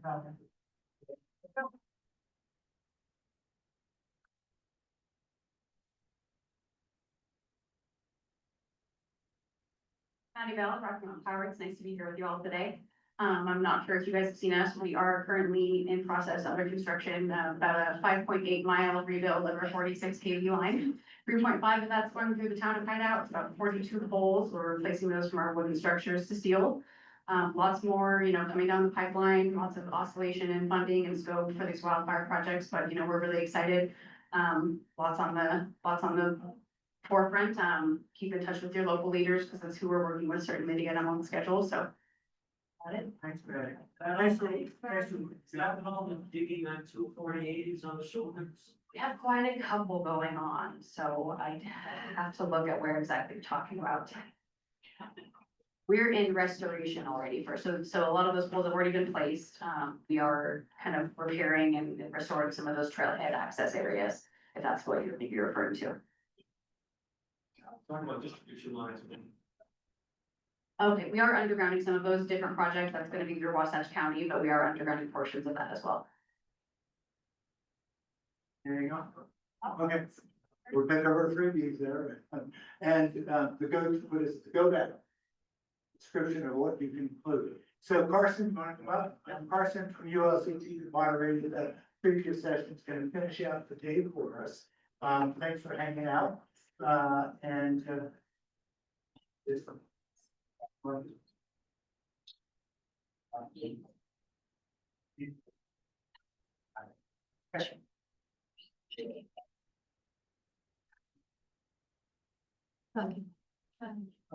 put it.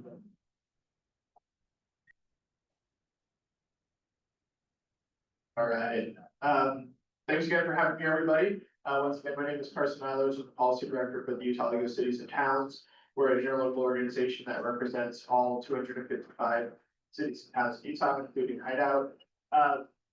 Who wants a really dense legislative presentation? Yeah, nobody, right? So good news, I don't really want to do one of those either, so we're gonna move pretty quickly. What I'd like to talk today is about just some trends in overall emergency management policy, specifically related to wildfire. I'll briefly touch on House Bill 48 and try to contextualize a little bit. You've heard that a couple of different times. So I know oftentimes when I read a bill, I've been doing this for 8 years. It's really difficult to, without the context of seeing, you see the words, you understand the law, but what does it actually mean in your communities? So my goal today is how to talk about that, some other changes that we're seeing at the federal level, and what that actually means for you all on a practical day-to-day level. So, awesome. Is there a clicker? No clicker, you're gonna No clicker. All right, there we go. So if we jump to this next slide.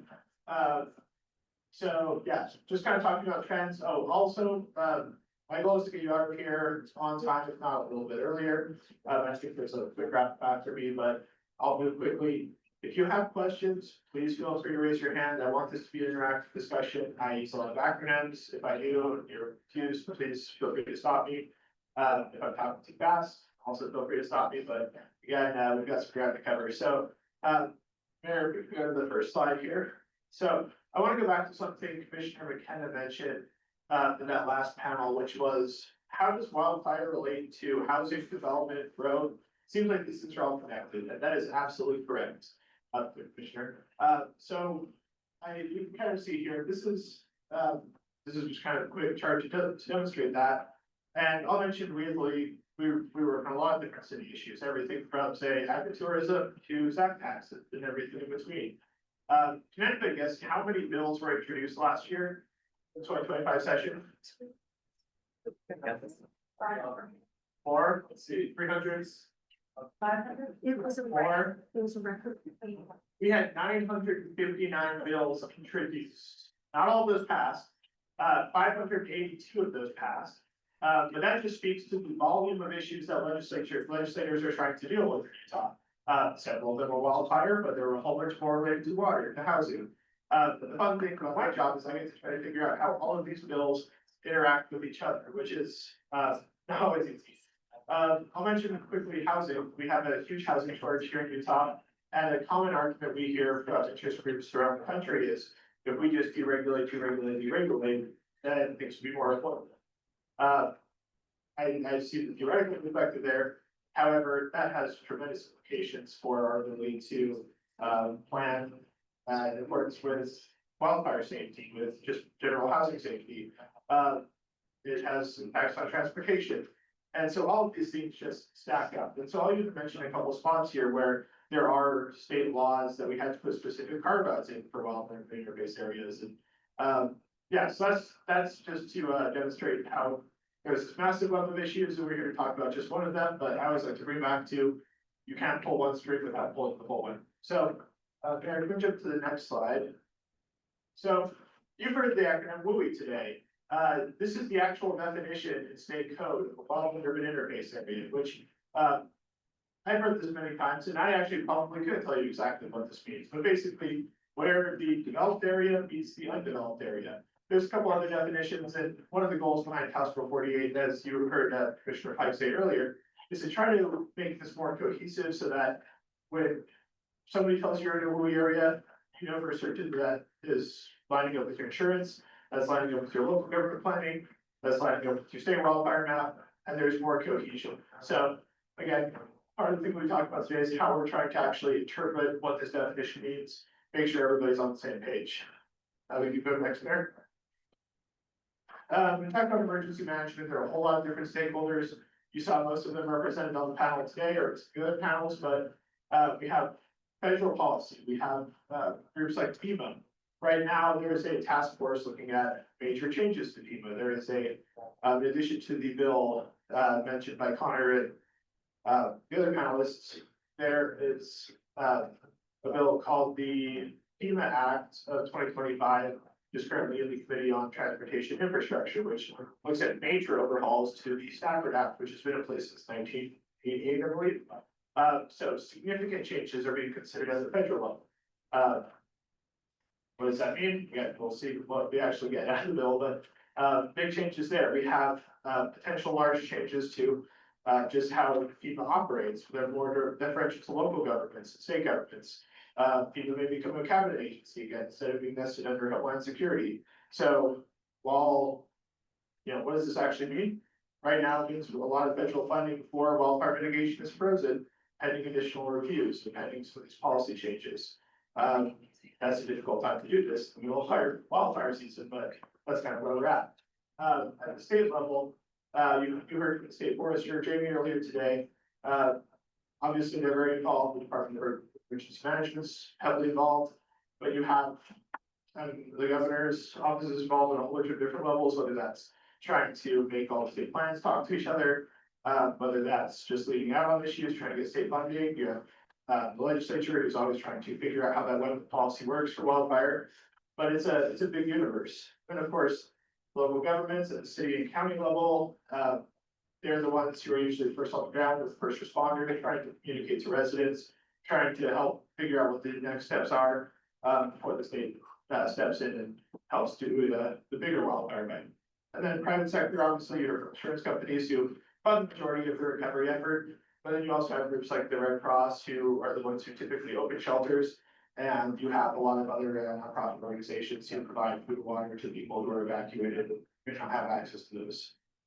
So there we go next. So I just want to quickly talk about with each of these different stakeholders identified. I want to just kind of provide an example of what I'm going to call the trend is. And policy can change on a whim, but here's what we've seen over the last couple of years. So at the local government level, we've seen a greater effort at the state and federal level to empower local governments in this initial response.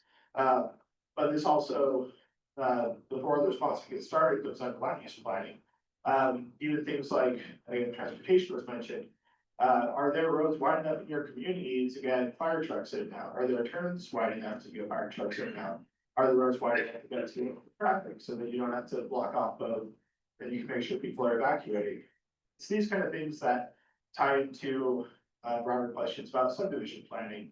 And it just gets really tricky, but local governments are there to make sure that with all their other planning partners, to make sure that we're thinking through these things and making sure that state policy is trying to make housing more affordable, don't inadvertently make it so that people can't get in their houses in a disaster. So that's really one of the main roles of local government. What we've seen is, like I mentioned, a greater role, say looking for more partnership.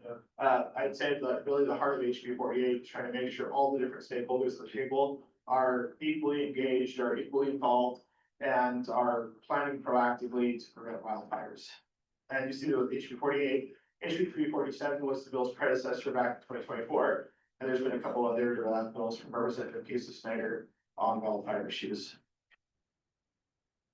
So I'll quickly mention, I've already seen these, so I'll go very fast, but basically one of the key things that local governments, the county level specifically, will be responsible for is assessing this fee.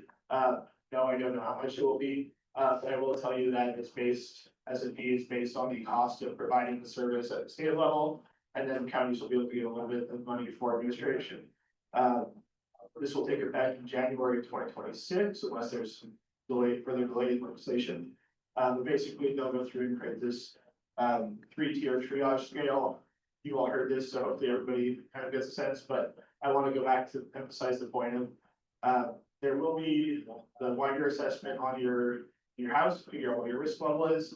It is voluntary to have the Division of Forestry come in and provide that more detailed level of assessment, but that's how you're going to be able to lower your rate. So just keep that in mind. they're still in rulemaking, but there'll be more information. The Division of Forestry has been a great partner with local governments, and they have a lot of information on their website. I strongly recommend looking at it. Yeah. So the state will go through and figure out what the total amount of revenue they need to generate is, and they'll work backwards from there and say, this is all the properties involved, the wildland urban high-risk area. So they'll designate those properties, they'll say, we have 3 levels, like 3 grades, basically. High risk grade, medium risk grade, and low risk grade. My understanding is that the default will be the higher medium risk grades. And then if you have the Division of Forestry come in and say, either say you've done everything you can for defensible space, you've done everything to mitigate risk, or they'll give you recommendations on how to move forward, and that will be what drops you to the lower risk. So it's the property owner that is being assessed and these fees. Yes, that's correct. Only if you're in that high risk wildland urban interface. Which all the suffer. Probably if you're you all. Well, yeah. So, that's what they're working on the big map for, is to determine where those areas are and what structures are at that high risk area. That map is not out yet. Chances are that some of the communities in here are going to fall in that high risk area. And then, yes, you are correct. Then the homeowner can request on-site inspection to just ground truth to make sure that what that map is saying is correct. Yeah, that's much more good way to say that. Thank you. Do you have any examples any examples of this equation? Actually have to. Since it's a fee, yeah, there's a big difference, not to get in the weeds on the difference between a fee and a tax and statute, but because it's a fee, it has to be, the total amount generated has to be based on the cost of providing a regulatory service. So basically, they're trying to say it's gonna cost the state agency this much money to build the new maps, do the additional studies, to do the individual site assessment, and then they'll work backward from there. So I don't know, I don't really have a good estimate of what that amount is. We'll just have to see what the rulemaking looks like. I know everybody's here to answer to how much will it cost, because I don't know, but unfortunately, that's the case here. Yeah. How about applying to condos and townhomes? Good question. The question was how will it apply to condos and townhomes? I'm not sure whether it'll go through an HOA, or it'll just be approached on the individual property. Again, worse, so it's rulemaking statute gives the agency a lot of flexibility. And we'll see how that all works out. I will say, all administrative rules have to go through a formal process where the public provide comments, so you can hopefully see that developing. Cool, talk about the next slide. So the other thing that this really does for local governments is it requires all local governments to adopt the same Louis construction code as the state. Again, the state construction code is the default. Local governments have limited room to vary from that. So if you're in one of these high-risk areas, you're probably already built to that standard. But this will require local governments to do that and enforce it. So what it might do is take local governments, you might have local governments take a larger role in code enforcement, whether it's weed abatement, whether it's mitigating our properties, whether it's dealing with HOAs, but we'll sort of see how it all shapes up. Yeah.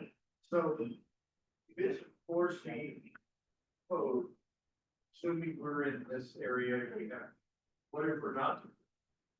So typically the way that works is every time the state building code is updated, if you do a major renovation or build a new structure, that you have to go to that code. So like, say I lived in a Louis area, and I was replacing the siding on my house, the prior siding would be grandfathered into the code that it was built in. The new code would say like, or if I'm doing that major renovation, I would have to go to that new code, which could be some fire resistant material or metal, and yeah.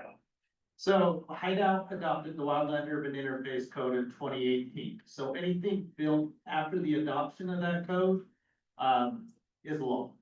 Those structures have to maintain what they were built under. Anything prior, you're grandfathered in, but we recommend that you follow those code requirements just as a safety issue. And he is correct. Anytime you change the footprint of that structure, then you would need to bring that structure up to code compliance. All right. Again, good news, Hideout's already pretty on top of things, it's already been thinking through this, so most of these changes shouldn't be huge for you all. There will be some communities who have not been as proactive on wildfire management who will have some bigger changes to deal with, but the good news is you've got people thinking about this in Hideout. So, Mayor, if we could go to the next slide.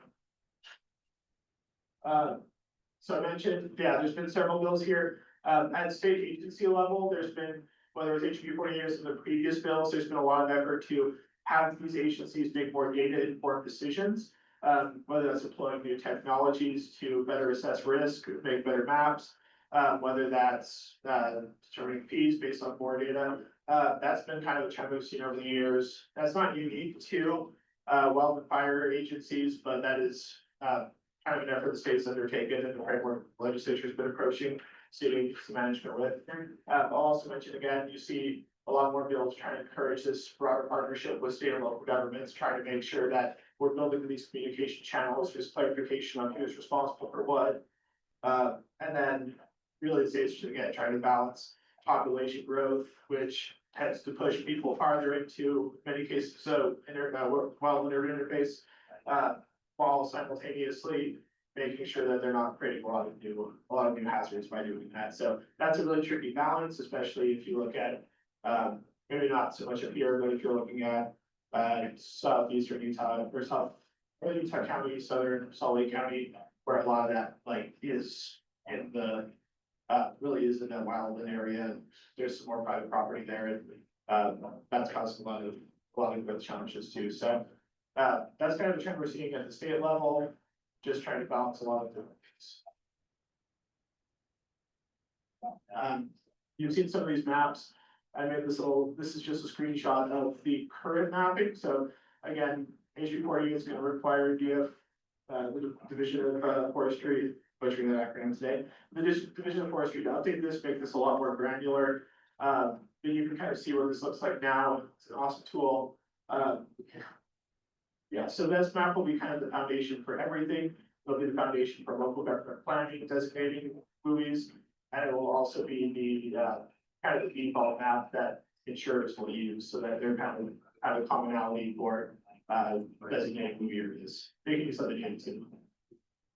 I've already seen on this, so you can know it. The federal government, yeah, there's a lot of changes here, not unique to disaster management, but certainly we're seeing disaster management too.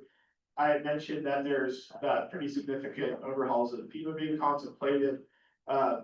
We don't know exactly what that looks like, but right now, FEMA is one of the main entities that responds to natural disasters. Again, if there's a wildfire that breaks out, your first responders are going to be the ones acting on it immediately. The state will come in, help fund it, bring more state firefighters, and then people will bring incident management teams. People will bring a lot of funding. So if there's a lot of property damage, that's really aside from private insurance, FEMA funds will really be where you get that money to do the repairs to make sure that homes are habitable if possible. We've seen a lot of changes here, which I'm on fairly regular calls with my colleagues around the state trying to figure out what exactly is going on. And we don't know at this moment, which is not uncommon for the federal government, but there's certainly a lot of moving pieces, and I think we'll probably be seeing some of this legislation before the months coming. All right, I mentioned the UT Act 2025. These are just some of the highlighted provisions. I mentioned moving it up to a cabinet level agency again. They're trying to streamline a lot of grant funding so that if it's individual assistance, like you're trying to get money to repair your roof that was damaged, they're trying to make sure that there's fewer steps in that process. They're trying to make sure for public assistance or mitigation grants that there's an easier path forward, trying to depoliticize some of it. That probably applies a little less to you, but just something to be aware of. We're seeing some potential changes there.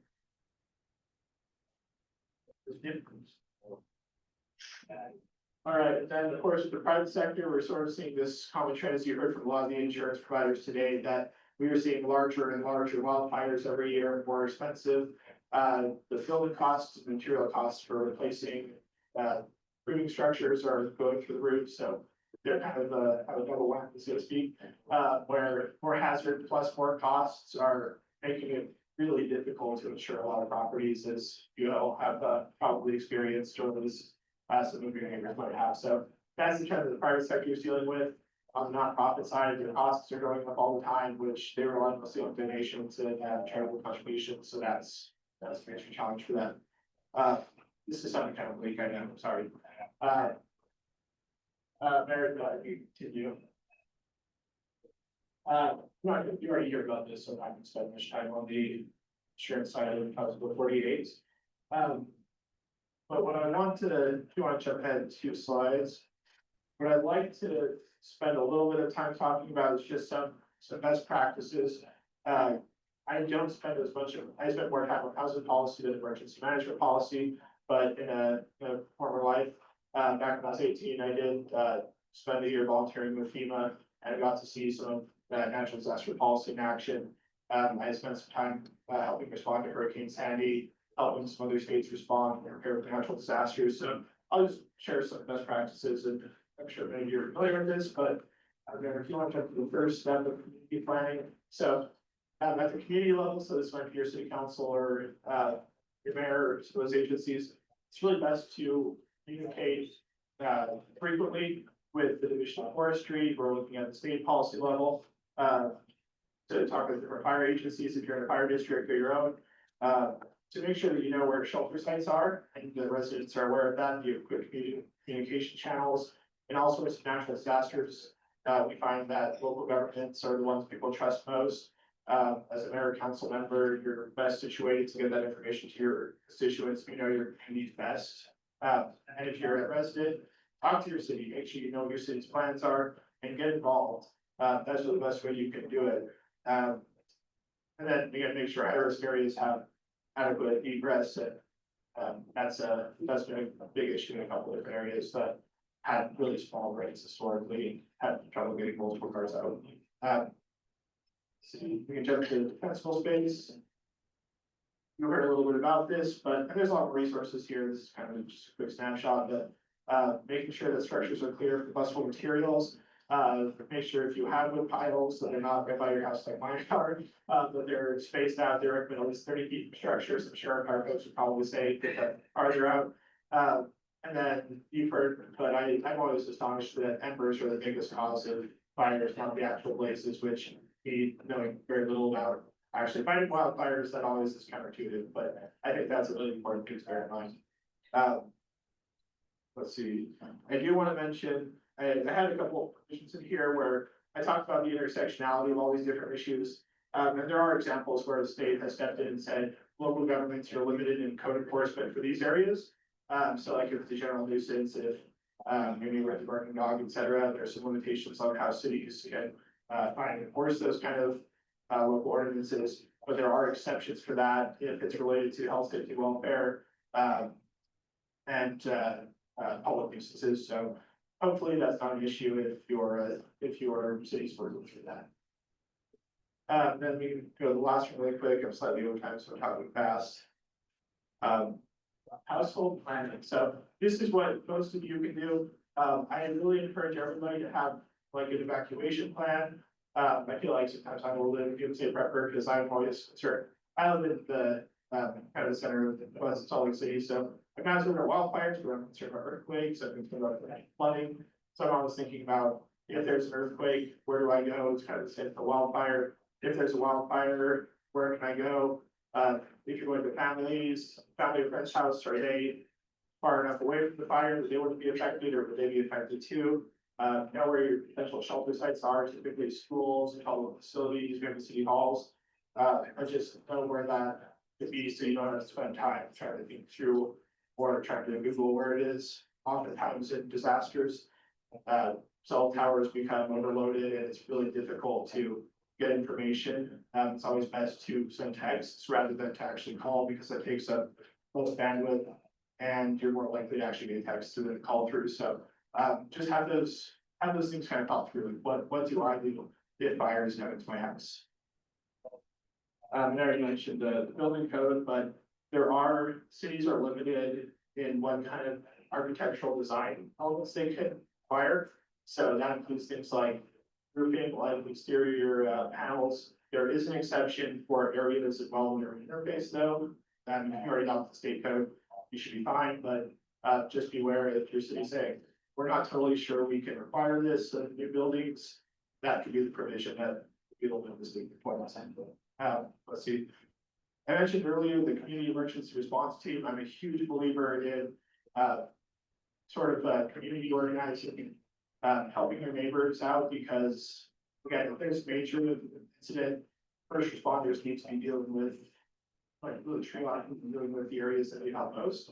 So the more that you are all prepared, whether that's doing evacuation routes, whether that's helping a neighbor who doesn't have a vehicle or has mobility challenges, the more we can all be autonomous, but be on the same plan as our first responders, the more we can help them out to make sure that we're doing our part. So on that note, I know I talked kind of quickly. I know we're a little bit over time, but are there any questions anybody has? I have one question about the building footprint. Yeah. There was a discussion a little while ago that said if you expand the building footprint, then maybe try to expand it, right?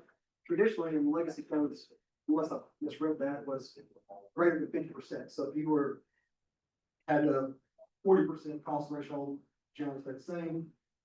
Trade 50%, then they require the complete upgrade. So I didn't know if that was like a rule change within the code. Yeah, I'm not a code official. My understanding, and again, this varies a little bit by the local government entity.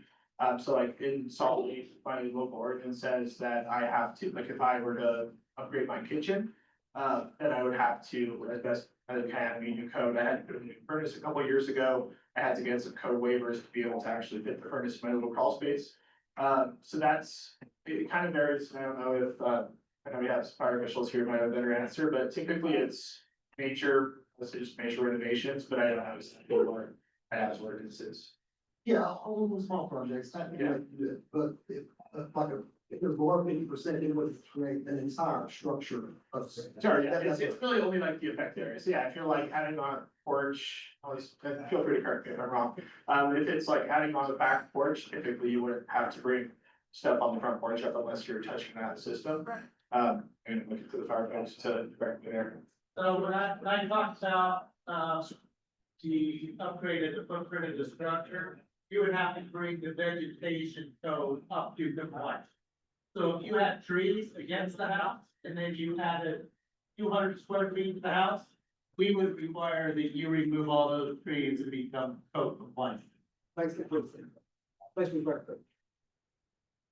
Awesome. Well, I know I was supposed to be done 6 minutes ago, and I know kind of a closing piece here, so I want to be respectful of everybody's time. I don't have my email on the PowerPoint because I did not run this by my communications person first. But my email is ktilers@ulct.utah.gov. If you have any other questions, I'm happy to answer them but once again, I really thank you all for having me here. I appreciate you all taking your time out of your busy days to come up here and try to prepare yourselves and your community for wildfire. It's a growing issue, and I think it's on all of us to do what we can to best prepare for kind of worst case scenario. So thank you all. I appreciate your time.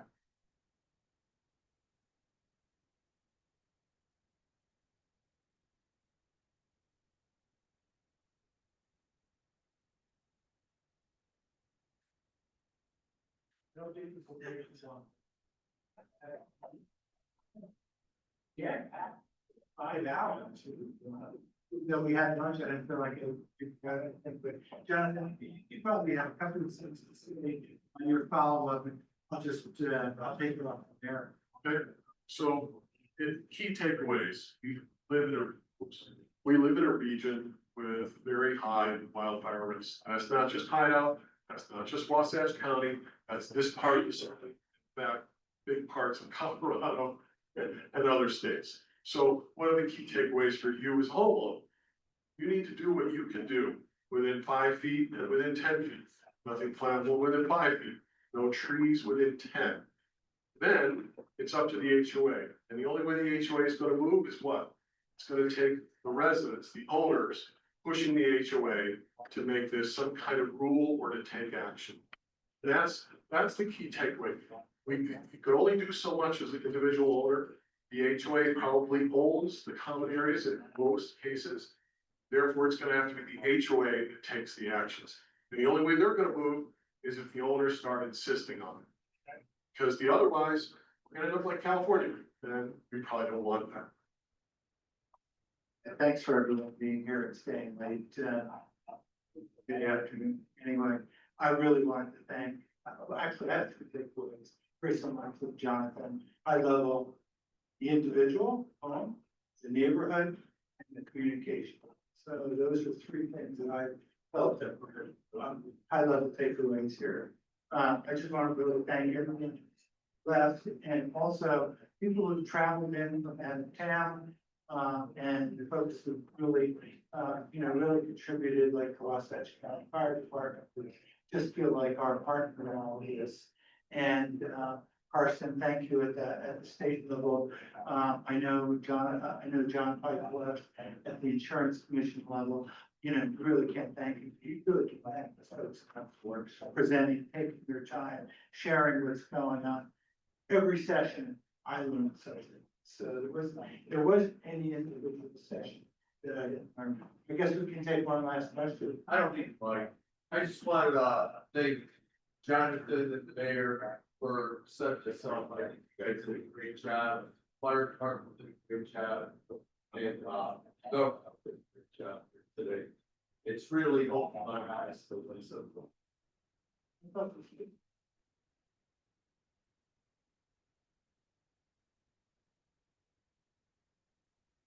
Okay, have safe travel home, and boy, we've got a lot of work to do. That's what you gotta do. It's